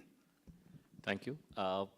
Talking about the whole ecosystem and contribution, I think one of our startup is just sitting here. Napbook is incubated in Cradle, is the first such startup which has raised money from the capital market. So when investors are looking into pumping money, so that time the company said that we want to go and raise the money from the capital market rather than distributing our equity to the angel investor. But the challenge is, again, this is a success and this is another challenge for me is that inside this ecosystem that we are operating here, we are not getting enough startups who are really interested to work on the FinTech. Maybe Gift City from an international perspective, maybe getting lot many applications here. But when you are actually looking into the whole ecosystem in Gujarat where initially people talk about that funding is a challenge, but I think funding is not a challenge in Gujarat. So today we have a whole ecosystem from testing and just an idea at a 40,000 rupees up to 40 lakhs up to 4 CR. The money is available in the form of grant or convertible debentures or angel investment. That's because this is the fund which is purely available from the government, purely as a grant or a prize money. So with this huge amount of funding, I feel there is a huge challenge right now getting the right set of talent who are really working on a cutting edge technology or trying to solve a problem and really want to take this whole financial product to the what is called as the whole the bottom of pyramid so that the people can utilize. Currently, I'm working with around 20,000 artisan community on one of a project where we want to support them, the artisan community across Gujarat. They are creating some products. They want to sell the product in the market and get the money so that whatever they're doing. The common element is to go through exhibitions and other area. We want to support them that how they can do it in a e-commerce or some platform where the money they can directly get it. The amount of challenge that we face, then you understand that yes, nobody actually solving their problem. How effectively and they can have their own GST, how effectively they can have their own Udyam Aadhaar or registration so that GST can be there. Their account can be managed with, because the people or the artisans may not have that amount of knowledge or understanding. The challenge which I'm facing in Gujarat right now, if I go to another state, the challenge will be completely different, but the severity lies there. So we need lot many startups who can understand what is the right sub challenge the people are across India is facing, coming out to the solution and start working on it. I was also one of the panelists in recently during this G20. We are trying to evaluate who are the startup to fund from the G20 fund for the FinTech. I come to know lot many startups are currently working in this 3-4 broad domain. But when you try to understand that somebody is working in, let's say, South India, somebody is working in West India, somebody some other part, there is no such interaction or they may not be knowing who are actually working on this particular area. So we need a whole network that how many are working on this particular platform, they should know each other. They try to understand what is the right set of problem we are facing at the grassroots level, come out and solve those problems. Then we can create a robust ecosystem and our product then can be replicated across the world. We have already given this product called Aadhaar and UPI. I think we can certainly give a lot many product from India to the rest of the world. I think that's the way our ecosystem should evolve over a period of time. Thank you. Sir, I would say that with National Creators Award, we can also have National FinTech Awards and also such things more and more. So that should be considered as and when it is possible, it would be. But, as Sir very correctly pointed out, as they are currently working with some artisans and trying to help them encash their art and, they are able to sell their products and make money out of it. At the same time, when it comes to artisans, we need to understand that we stay in a country which is divided into two parts. Please don't take it otherwise. I'm not making any political statement. I'm just saying that we are in a country, from an economic perspective, it is divided into two parts. We have urban India and rural Bharat. So we need to understand, anything we do, we need to think about our country. Any activity we do, any service we are trying to develop, anything we are trying to do in business, FinTech or any arena. Let us have a look at our country in two parts. What are the requirements of the urban India and what are the requirements of rural Bharat? Because until and unless we touch base with the grassroots level, until and unless, say, technologies like FinTech or any other facility, it reaches to the last mile, the success can't be guaranteed or success cannot be achieved. It is a wholesome procedure. And I would believe that this wholesome procedure can be done only when we reach out to the last mile. So that would be something which all of us should take care of. We should always try and think about unique solutions. Say inclusivity, financial inclusivity is one. I was just listening to, as we had a panel discussion, I was just looking for information.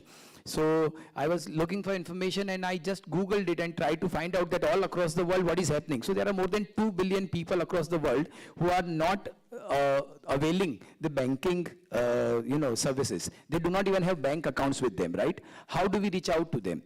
So one of the easiest solution available to reach out to these people is the smartphones and the FinTech background system, ecosystem, which can make these facilities available to them. So this is the enabling part of the FinTech ecosystem. I would like to know a little more from the panelists about how the startup ecosystem or people who are planning to have a startup in FinTech arena or domain should think or should plan their work. What would be the advices or what are the takeaways from your own experiences about what should happen for a person or an entrepreneur who is into a FinTech startup or planning to do a FinTech startup? So with FinTech startup, what we have seen is that they are actually not in the collaborative mode right now, right? Let's keep aside the payment industry. Apart from that, the other FinTechs, right, who are actually working on different parts, like Sir said, on either on the insurance part or on the different domains, right? Lending part. Other than that, right, if there can be more FinTechs on actually enabling all the financial inclusion, right? Like India has the Jan Dhan Yojana, right? But to taking that Yojana to the last mile can be a very big part of what the FinTechs want to do. Not just yes, accounts are opened up, but what to do next? So there lies a very big opportunity for all the startups or for all the FinTechs to actually take them to, let's say, as Sir said, to the capital markets or to, let's say, because there are different parts of financial that like FDs, recurring deposit, what actually can they use it? Like we had one of the product which was Aadhaar Pay, right? So if you go to any Kirana store, you can take your money from that Kirana store just using your thumb. So that is the level of payment maturity that has come to the industry. But taking that to the actual user is what is missing right now. There are all systems are available, but these FinTech can actually help and go to the banks. They will provide you with the APIs. They will provide you with the, actually, all the FinTech company needs to understand that banking, going to the banks is not a taboo anymore. So I have a question here, especially to you as well as Janang Bhai, that should the startup in FinTech domain consider the traditional financial institutions as their competitor, barrier, or otherwise? I would say they are the enablers of it rather than the competitors. I think we should be going in a collaborative mode, because at the end of the day, there are regulations to be followed, right? So becoming everything on your own is not the right way to go. Instead, becoming a collaborative approach, as Sir said, collaboration is the topmost requirement. So how would they achieve, Jinang Bhai? You tell me how a startup would achieve that collaboration from the established financial institutions.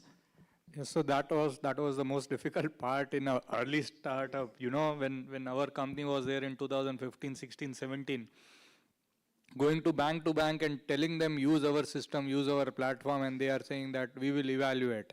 And that evaluation happens for 6 months, 12 months, 18 months, and we are wondering what is the evaluation taking so much time, you know. And then there was an opportunity in the banking industry. We were going to the private sector. We went to 1 or 2 public sector banks. And we figured out that the opportunity in the public sector is massive, right, as compared to private sector. And thereafter we got an offer that, would you like to give equity to us? And that was a massive discussion internally, which every promoter will have, which we also had. Can or should we give equity to a public sector organization? Would we be called a government organization? All those questions run through us. In fact, one of our key advisors was ex-CEO of IBA, which is the Indian Bank Association, and ex-CMD of a public sector bank, right? Okay. So he advised us that you have to be very, very careful if you are giving equity to public sector banks. And then Gujus being Gujus, you know, we evaluate just thinking that, yaar, હું નહીં આપું તો કોઈક બીજું આપશે અને આ ધંધો એની પાસે ચાલ્યો જશે. So let us take the risk લઈ લઈએ. And then they understood that we are ready to take risks. So from 26%, they told we want 51%. My goodness, this is so what. this is negotiation. So this all practical problems come in everyone's life as a startup. Eventually, we gave 51%, but we kept the rights that we will operate the way we are operating. We will not make it a government company. Structure was finalized, and it operates today as a fintech only. But then we realized that the opportunity we got from these banks was massive. We get red carpet entry in banks today. They tell the products that you had developed, we were looking for such products, you just gave us those products. We gave at a very nominal price, we know, but thereafter the valuation of the company jumped. Right? So these things are very, very critical when you are working for collaboration, and that's where I tell you should collaborate. Today what happens, say he has an accounting company, automating all the accounting systems. Tomorrow there is a launch with the health ministry for an app that they have created for Jan Aushadhi Kendras. If you all know, there are generic medical stores being managed by a centralized ERP system. Now that ministry can create its own lending platform and ask the banks to go over there. The other way was, is there a lending infrastructure available? Just collaborate. So in a month's time, their infrastructure and our infrastructure got integrated, and all the banks on the other side went live. And tomorrow is the launch. Wonderful, wonderful. Yeah, so that is where even him or any other player should collaborate, and then only go live. Then you will grow fast. Perfect, perfect. So I would like to ask Joseph sir one question about how do you look at these collaborations from the regulatory viewpoints? Somehow the regulator is always in the hot seat. I'm sorry, but it is. I believe that this is a relevant question. You know, absolutely, it is very relevant. See, from a regulatory perspective, right, there are 2-3 things which we look at. One, the financial system stability, right? So this is like a big picture view. The systemic risks which can happen there, because a regulator is always conservative, will think about the risks which will happen. The other angle which we look at is the consumer protection. What happens to the end consumer? Are their interests protected? You know, things like that. So this is broadly the principle by which a lot of regulations or regulatory framework all come into place. That's how the thought process goes. But then at the same time, some of these conservative thought process was also kind of coming in as a roadblock or a barrier for innovation, right? Because innovation needs speed. Yes. Right? Whereas when you're conservative and you're very risk averse, then you cannot really innovate. So that's where, if you remember, I believe this was in 2018, if I'm not wrong, the Reserve Bank of India came in with the concept of a sandbox, a regulatory sandbox. Because let's keep this innovation away from the mainstream, and let's let the innovation go fast. That's the way it was going on. So similarly, when we started here in IFSC as IFSCA, for those who don't know, IFSCA is a unified regulator with the powers of RBI, SEBI, IRDA, and PFRDA for the IFSC zone. So it's a 4-in-1 kind of a regulator, right? So when the Honorable FM announced that, hey, we need to make a FinTech hub here, so I was like given the task as, head the FinTech department, get your team in place. So we were looking around to see what should we do, because this is a very different animal. I can't just regulate it like a bank, right? If I do it, it will get strangulated, it will die, right? At the same time, I can't let it run free and then all the consumers cannot be at risk. You know, I'm sure some of you would have heard terms like rug pull and stuff like that in the Web 3.0, right? So we cannot let that happen as well. So then we looked around and we figured out that, hey, most of these are not in regulated space also, some of the activities which is happening. And that is also hurting the fintechs. Because once earlier, if you see, the trend was your VCs, the investors would want to invest in those areas which are not regulated. But of late, the trend I have seen changing where the VCs and investors ask, are you compliant with the regulations? So that's a change. You're speaking my heart out, being an investor.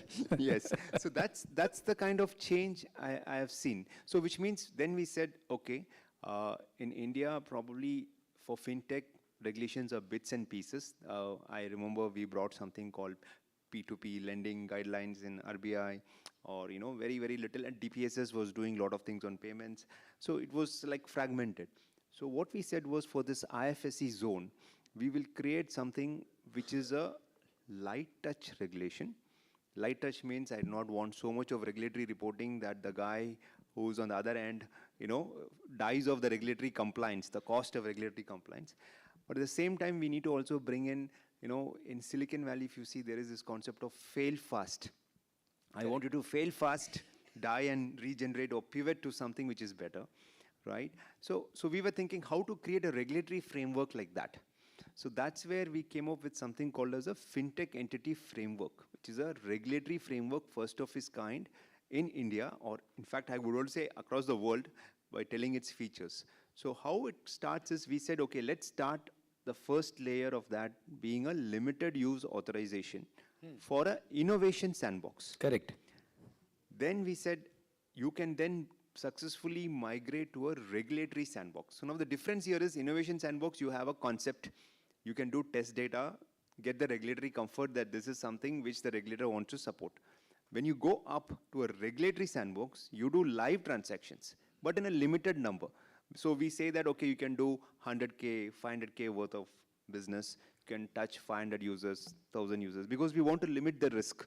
So that's how you graduate up. So these two fall under the limited use authorization. And then we said the third layer will be direct authorization. You're full-fledged, good to do business. Go to market. No restrictions. So that's how we designed that framework. Now, if you take the first two, this is that fail-fast methodology, sandbox. Because you can fail and again pivot, and we will permit you to go in that cycle. And then once you're ready, you go to the market and get the full authorization. So that's how that framework was designed, right? And on top of it, we also said, if they are in the sandbox, let's also add some incentives. So we brought in some grants. So this is the first time a regulator in a country, the financial sector regulator, has got a grant or an incentive scheme for fintechs. Now, what we're giving is very small amount, right? Anywhere from 15 lakhs to about 75 lakhs for green fintechs. There are certain categories in that.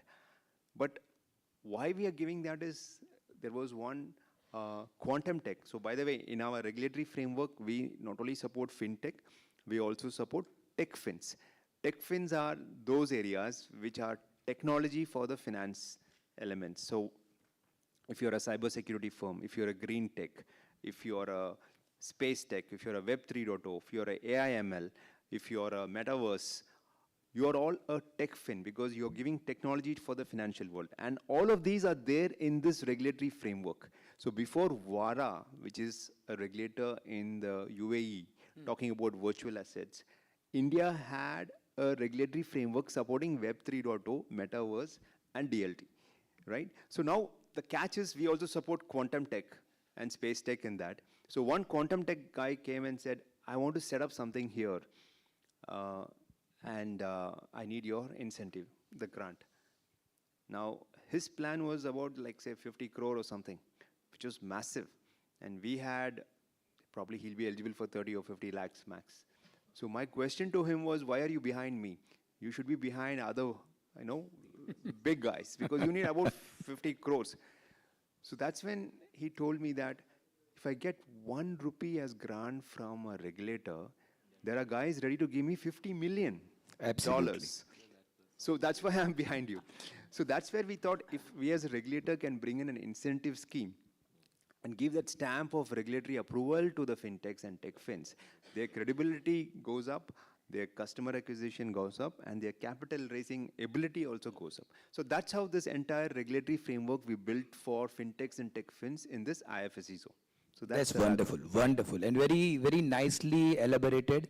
It was much more clear to, I think everybody would have got a much clearer idea about how the regulatory framework is working in a very enabling way, and it is thinking about you before you think about you. So that's the beauty, I really appreciate. And I always had one question that I've seen that everybody calling everything a startup. Let me put it in a very simple words. कोई भी आजकल कुछ भी करता है तो उसको startup का नाम दे देता है. I have seen somebody selling pani puris, you know. So they do it in a unique way and they call it a startup. And then they are looking for investing partners. I was approached by somebody who was selling pani puris through the automated vending machine. And they wanted me to invest in that particular project. Fortunately or unfortunately, it is still under discussion, and I would like to have it under discussion for a while till I actually understand it fully. But I really am little skeptical about people. How do they understand startup as? What is a startup? What is the actual meaning of a startup? So when we talk about any kind of a startup, let it be related to FinTech or it may be related to any other area. But what a startup should be and how the startup should be looked at, I would like Satya sir to tell me this. Thank you for asking an academic question to me at this time.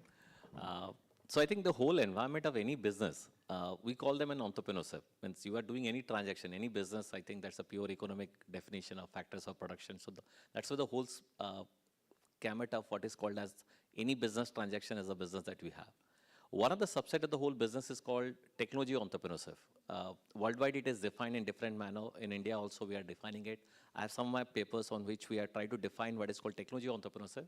It is purely defined as a person who's a promoters are from tech background or they are using technology as one of the enablers. So that's the way the technology business is created. One of the subset of technology business is called startup. Those business which is using technology but has the capacity to move faster and create an impact with a large sector. And that's the way the whole definition of business to tech entrepreneurship to that of the startup is typically defined. In a definition-wise, I typically take that there's a two axes to startup. One is the scalability and one is the innovation. So X and Y axis you can take. Look into in one axis how much innovative product you are trying to bring to the market and that help you to scale at a faster pace. A business can grow, a Pani Puri wala vendor can grow from one showroom to two showroom or two places to 3 or 4. But let's talk into some business where you can do it to 100, 200, 400, 500 at a larger. So whenever your innovation is through technology is helping you to grow faster, those business we call as a startup. But again, I believe this is the academic definition because I've also tested, I have one of my paper where I have taken it about to understand that whether the technology entrepreneurship definition is fitting to Indian context, and we have taken a sample of so-called DIPP registered startup, try to understand whether they are coming with the definition, but those are my academic research. I don't want to create a confusion. Currently, we believe everybody who is the common definition that people perceive anybody want to start is startup. But again, that's the common definition, but I don't want to confuse with the technical definition. But purely from an investor's perspective, they are investing in both the type of business currently because that's a type of supply that we are getting. So if you look into pure as a definition as a startup, again, there's a lot many confusion how to define innovation. So in the Indian context, we're saying it's up to 10 years, up to 100 CR, and having innovation is called as a startup. But the scale at which we try to define what is an innovation, whether the product process or the the innovation and the scale at which we'll be doing, I think those are purely as an academic research, as a pure, as a, when I try to look into startup or the business, we are not bringing those definitions back to the market. Reason being, we started all this definition from 2016-15 onwards when in India we have started defining startup in a particular manner. So in that context, it's hardly 8, 9, 10, or that's a max period when we're actually looking into startup. Our incubation ecosystem started with the CIE at IIM Ahmedabad or let's say IIT Mumbai having those things. So we don't have a large set of reference point to define all those things. We are still evolving. So then going by the theoretical definition and calling somebody startup or not startup, I think it will take some more time theoretically. That's my interpretation at this point. Thank you, sir. I was expecting a similar kind of answer because this is what is most relevant. But I was just looking for it, that how should we define a startup? So I've jotted down a few points, that what a startup should do, and especially for the entrepreneurs who are planning to see that they will go for a startup, maybe in a FinTech or any other domain. So it is like identifying a real problem, trying to solve a real problem by identifying the pain points, using technology to create the solution, and ultimately delivering a tangible value, being regulatory compliant. We have recently seen Paytm's case, so we should all understand how important regulation is. So being regulatory compliant, Definitely, they have to be resilient and adaptive because every startup does not test the success in its very first attempt. And definitely, we should never underestimate the power of collaborations. So this is what a startup ecosystem or startup be defined as. And I would like to conclude this panel discussion with all the inputs from all these esteemed panelists. And I would request each of them to give their closing remark on this, and then we can put this as an forum for a question answer session if you have any questions, right? I would request Janan sir to start with it. So just one line. In Gujarati આપણે કહીએ ને કે હળી મળીને રહેવાનું, એવી રીતે in business also collaborative થઈને business કરવાનો. You will definitely grow in FinTech. So adding on to what sir said, ગુજરાતીમાં એક બીજી એક છે, risk છે તો isk છે. As sir said, કે take risk but be in a compliant way, and I would say without risk there is no startup. Correct. All point taken, sir. See, this is one point which I keep repeating in different forums, and this is regarding the IP, intellectual property.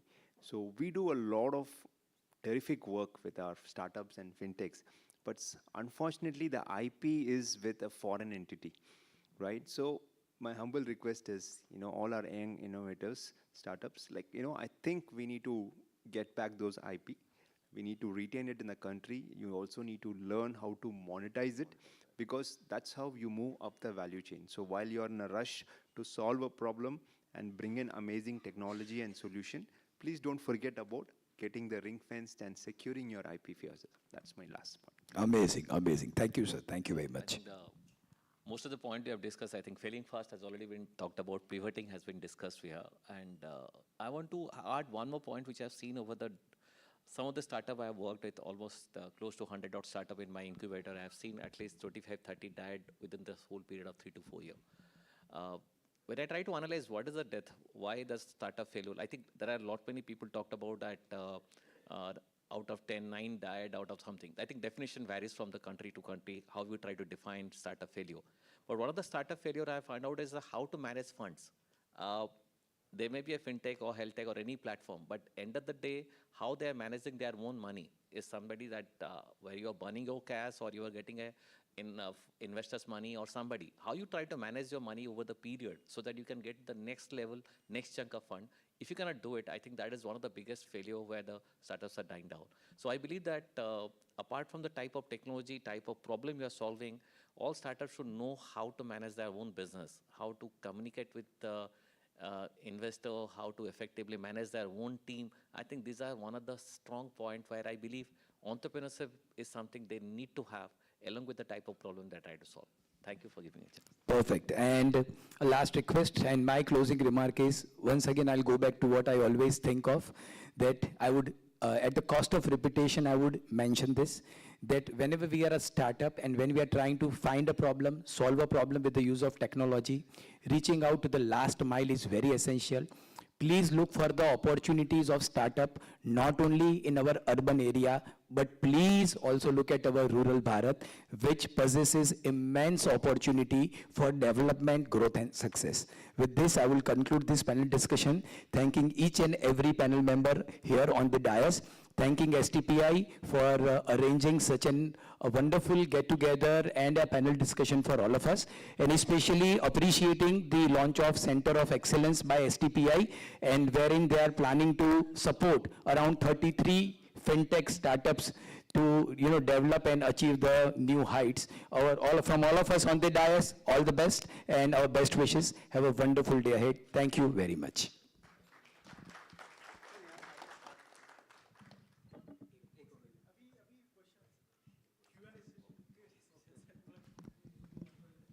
Sophie, you can ask for the question answers if anybody wants to ask.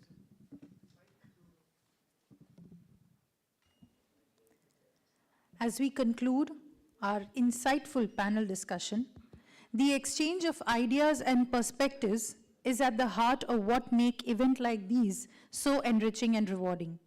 We now transit into an interactive session where we invite your questions, comments, and reflections on the subject. To participate in the Q&A session, we can raise our hands. A member of our team will pass a microphone.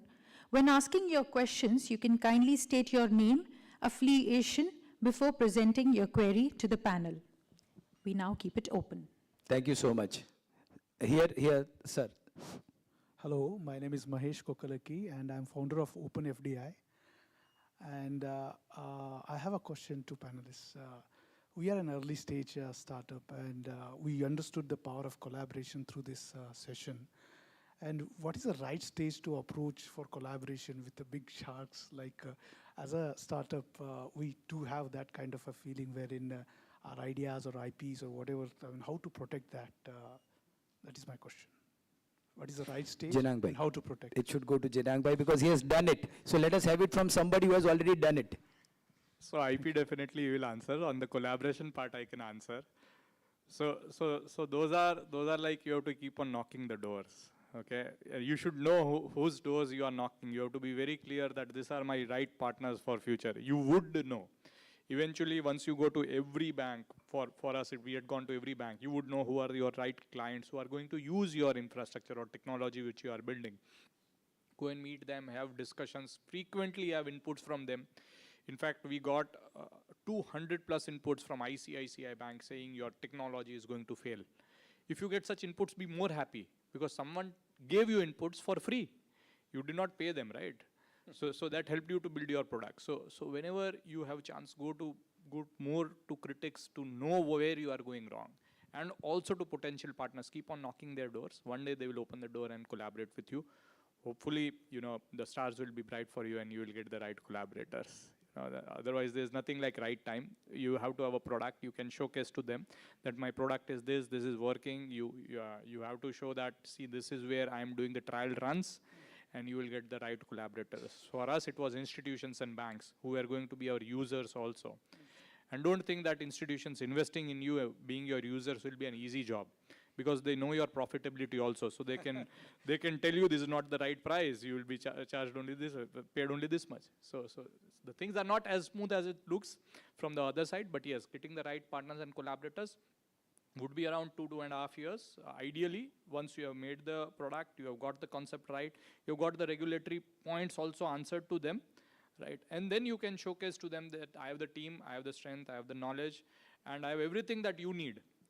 Tell me anything more that you need. So rather than building it yourself or doing it yourself, just use it. And possibly they should, agree, unless there are so many people like you in the market where they can tell, okay, I have 3 more players to look into just like you. So then there is a competition. If you have a very, very unique thing, they will definitely latch on to it. So ideally it would be that time frame that you should consider. And on the IP side, definitely, sir, you would. Thank you, Jinan Bhai. See, they say, right, the best time to plant a tree was 20 years ago. The next best time is today. So the moment you have something worthwhile, you do your searches and you go for it. I don't think you should wait for any longer once you're convinced that that's your IP. So that's what I would say on that. Thank you, Joshi. Yeah, I'm already in touch with you. And you have been given a tip also, that if you get a grant from the regulatory body, then it becomes much easier for you to collaborate, right? So that question was indirectly answered in between by sir. So let us take the hints which are dropped. Thank you. I hope you're done with your questions, sir. You are answered. Thank you very much. Hello. Yes, sir. Myself, Pritish Patil. I'm heading Precise Division for Encode Solution, which is an IT division of GNFC, a 10,500 crore zero debt government Gujarat promoted entity.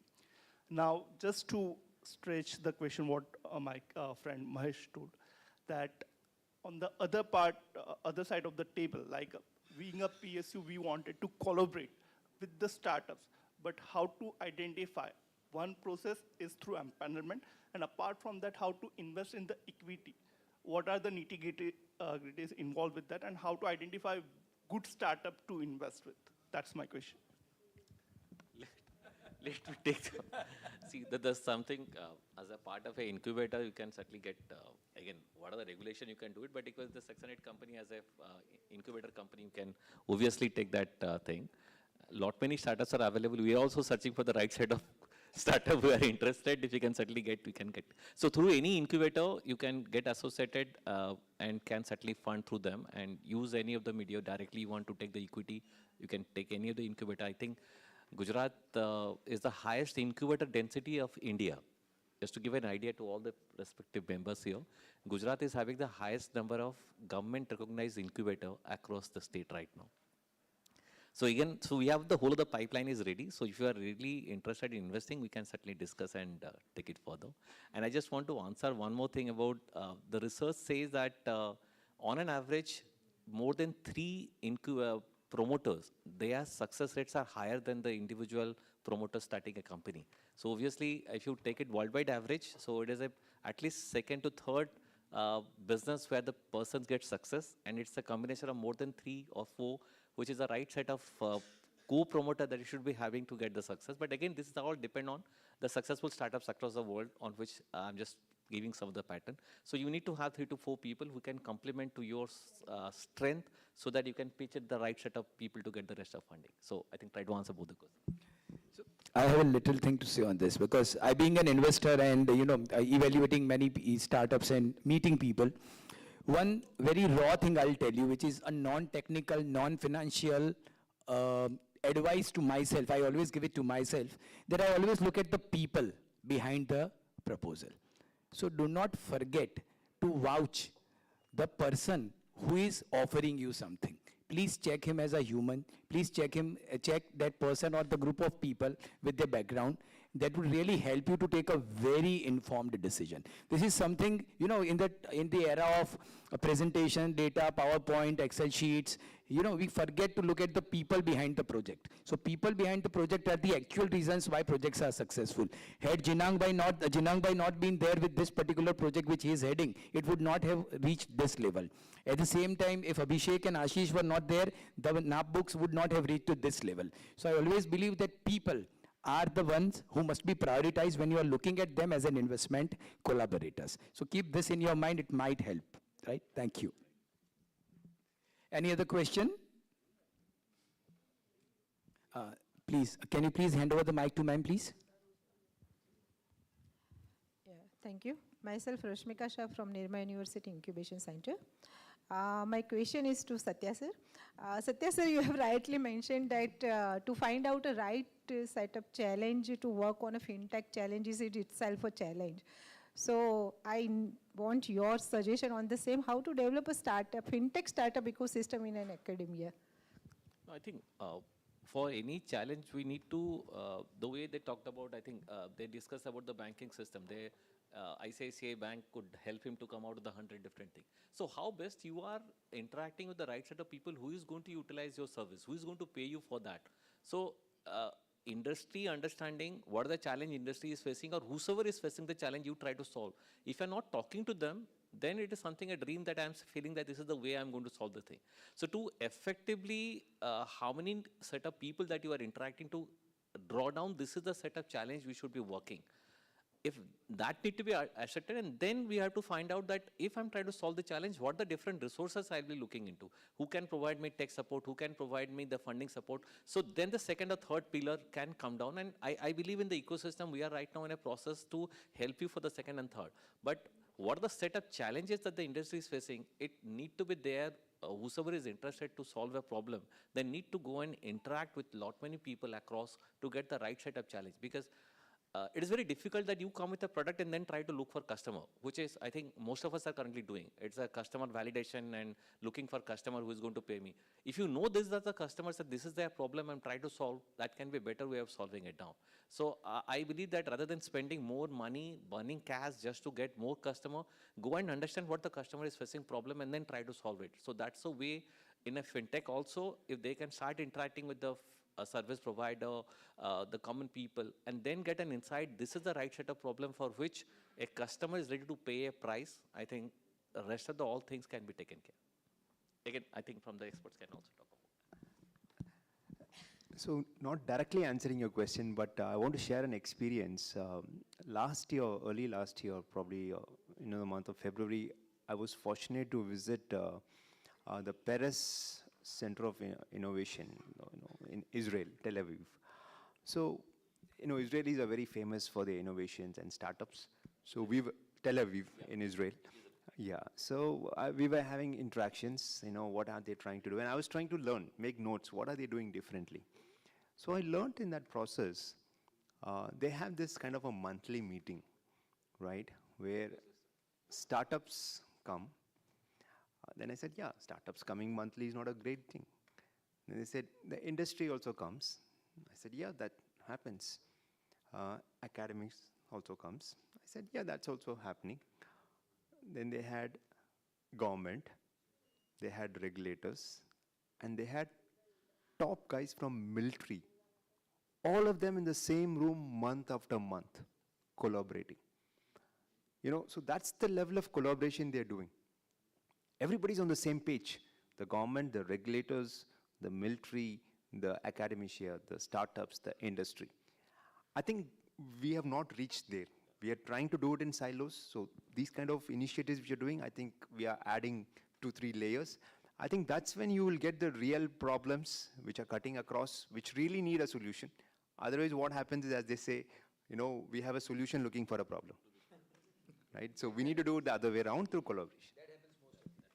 So just adding on to what Sir said, what I personally felt was actually Cradle, we graduated from Cradle itself, and we found that Cradle helped us to remove that taboo that yes, you can go directly to the institution and discuss with them, right? To the financial institution and everywhere. So that helped us to understand that collaboration is the perfect way to take our product forward.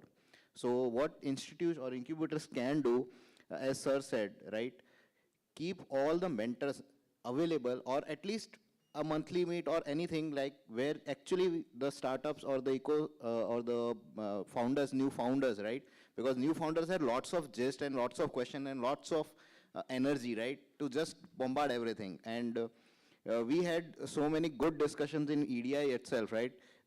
Once our office was burnt because of some other person, and we actually stayed at EDI for around a month or so and got to interacted with so many good people, right? Infosys founder, Mr. Ramachandra was there, and many of such actually need to happen with the startup, because startup needs to understand, yes, it is not on the paper only that there are mentorship. Yes, people are available whenever you want to discuss something or you have a question to ask to them. So that is where I think more innovation will come forward. Correct. And then as far as academic institution goes, as I'm associated with an academic institution, I primarily believe that an incubation center to be established, nurtured, and we need to have somebody from the organization who works full-time on an incubation center, and communicating with the government agencies, GUSAC, and other agencies whichever are available. EDI is there, then we have the entire startup ecosystem here. So if it is focused in that particular way, it would be a great platform for the students to come and showcase their ideas, and then we can guide them. The mentorship can start from the incubation center. So the very first stage for any academic institution to bring in the startup ecosystem is to establish a proper incubation center and making them aware about the opportunities which are there. So the first step is that rest things will automatically fall in places. I believe that you people will agree on this particular aspect, because once you have a platform, the rest of the things will come and automatically things will fall in places, right? Thank you very much. Any other question? So you also offer continuity of education to those startups who don't become successful without breaking their curriculum, right? I mean, suppose let's say somebody is enrolling into a course with you and he has a great idea and he wants to dedicate himself full-time to that startup. For some reason, it doesn't take off.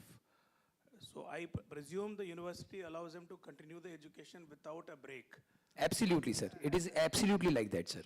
I totally appreciate, and it is like that only, because the entire concept of being an incubation center, the incubation center provides them the incubation support in addition to their academic activities. So that continues as such.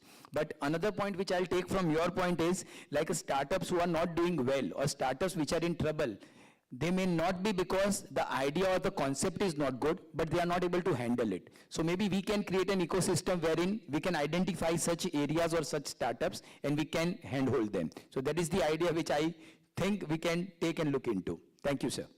Sir, I think the whole academic system we are writing a lot many changes. So from the AICT, which is actually regulating the most of the technical education, they are also coming with a master's program right now where the student may not have to complete the curriculum and they can work on their startup idea and the credits can be given. So there's a whole course AICT has launched called MBA in IEV, Innovation, Entrepreneurship and Venture Development. Some of these institutions are currently offering, we are also offering. So it is not just about academics that you have to take all those courses as a credit. So credit is a 30-hour or 40-hour, that's how it is defined. But for the 40-hour, you can also work and can do it. Then in Gujarat, we have GTU, I think, is here. So in the GTU, previously there was a convocation was there. When the convocation, they are giving degree to, or the gold medal to the guys who topped at the whole examination. But right now, we are in the most of the convocation, we are trying to bring that whosoever is the best startup, they are also being felicitated on those platforms, same platform. So I think that is the change in terms of academic, which we are right now bringing, so that the student can get the time. We understand that they also need to time to go and test that idea. So if they have an idea, they are getting enough time inside the academic system to test that idea. And the funding, I think that's something which is very, one of the very strength of in Gujarat right now in the academic system, we are right now giving a lot much money right now to test your ideas. I think these two things are currently available. Sir, I'll add a little to this. Being an academician, cannot resist myself from saying this. But because it is about academics and it is about credits. So what has happened is the National Education Policy 2020, which has now come into the picture at the higher education institutions, that is allowing full credits for pure internships without coming to the institution or without attending lectures. So if they are in the industry and working with you for 6 months, we give them credits which are equivalent to clearing 3 papers. So they get 9 credits for it. So what you said is absolutely imbibed and being implemented at the national level. And a person like you, when you are mentioning it, sir, we all the academicians would take it more seriously to see to it that the internships happen in a correct way and it just doesn't happen on paper. Thank you so much, sir. Thank you. So any other question or a suggestion which we have, or already we have exceeded our timeline by 9 minutes. So if there are no other issues or no other questions pertaining, I would request Sophie and ma'am to come and take the stage. Thank you so much.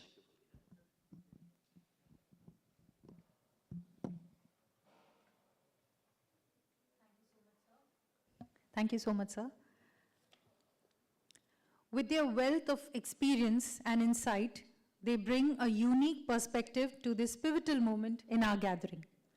The enriching dialogue and thought-provoking perspectives shared by our panelists have undoubtedly added immense value to our event today. Before we adjourn, we wish to present each of our esteemed panelists with a token of our appreciation as a gesture of gratitude for their time, expertise, and dedication. I ask the audience to join me in a round of applause to express our heartfelt appreciation for their exceptional insights and contributions. Can we have a round of applause? Thank you. With that, I invite Shri Anchal Pandey, Joint Director, STPI-Gandhinagar, to present and honor our speaker, Shri Jinan Shah, Founder, Promoter, MD and CEO, Online PSB Loans, with our token of appreciation.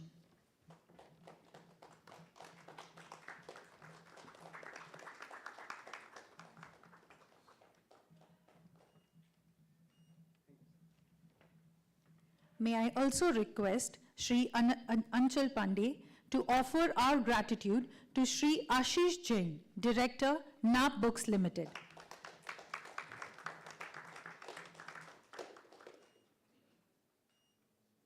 Thank you so much, sir.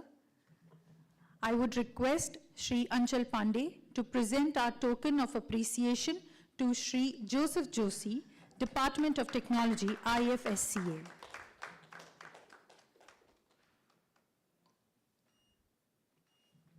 Thank you so much. I request Shri Abhishek Tiwari, Joint Director, STPI-Gandhinagar, to offer our token of appreciation to Dr. Satya Ranjan Acharya, Director, Centre for Advancing Launching Enterprises.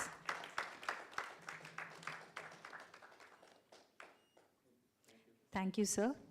Last but not the least, I request Shri Abhishek Tiwari to please present our heartfelt gratitude to Dr. C.A. Achudani, Director General and Provost, JG University.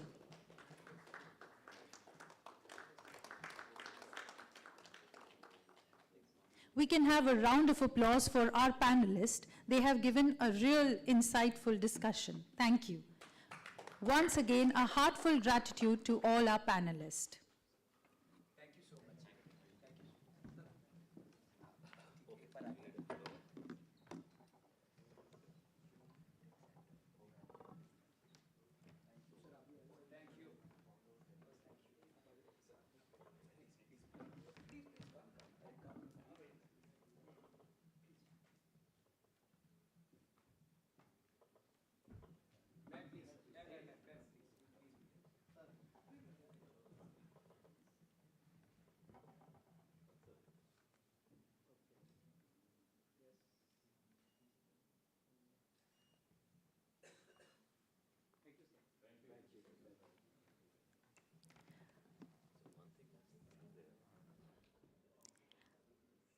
If I can have the panelists please be seated.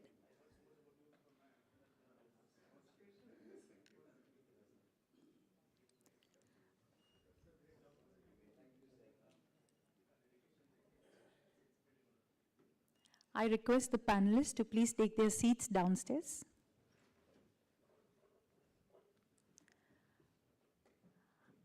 I quote something from Marcus Cicero, a Roman scholar and philosopher. Gratitude is not only the greatest of virtues, but the parent of all the others. With an insightful perspective and heartfelt gratitude, I welcome Shri Anchal Pandey, Joint Director, STPI-Gandhinagar, to eloquently express expression to all those who have contributed to the success of today's event.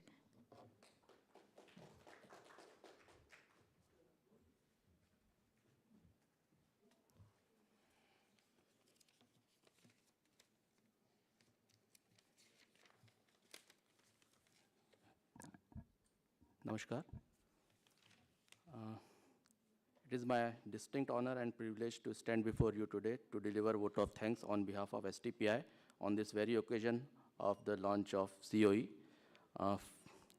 For inaugural session, first I express my grateful thanks to Shri K. Rajaraman ji, Chairperson IFSCA, and for sparing valuable time to grace this inaugural session and for sharing insightful and encouraging thoughts.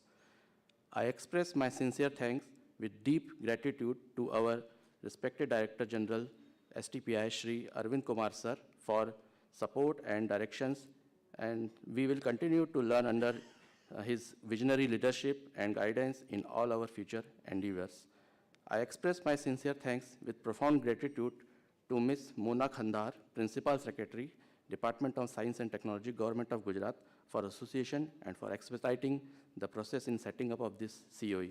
I am sure with her wholehearted support, this CoE will be a great success. My sincere thanks to the Chief Mentor, Shri Rajiv Gupta ji, for agreeing to be part of the CoE. Sir, we look forward to your valuable support and guidance for success of this CoE.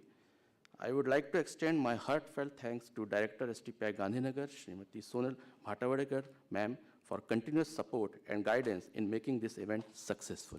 Thank you, ma'am. We are deeply grateful to our all partners who have extended their supports in establishing this CoE. Our sincere thanks to the office bearers of these organizations and institutions, and I'm sure with your supports, we will drive this project successfully.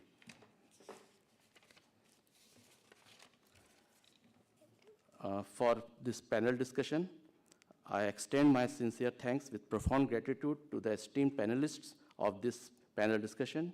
Dr. Satyaranjan Acharji, Director, Center for Advancing and Launching Enterprises at EDII, Shri Joseph Joshi ji, Chief Technology Officer, IFSCA, Shri Abhishek Jain ji, Director, NAB Books Limited, Shri Jinan Shah ji, MD and CEO, Online PSB Loans Limited, for gracing this occasion and providing your enriching thoughts and valuable inputs on rapidly evolving startup ecosystem of the country.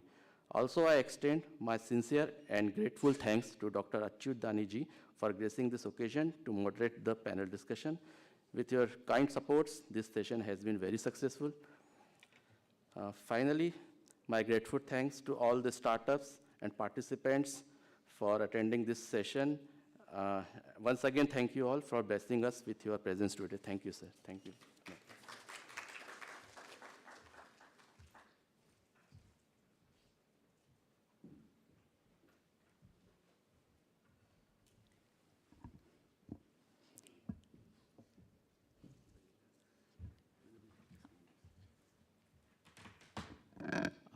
I also give my vote of thanks to you, ma'am, for your wonderful anchoring and support. Thank you so much. Thank you so much.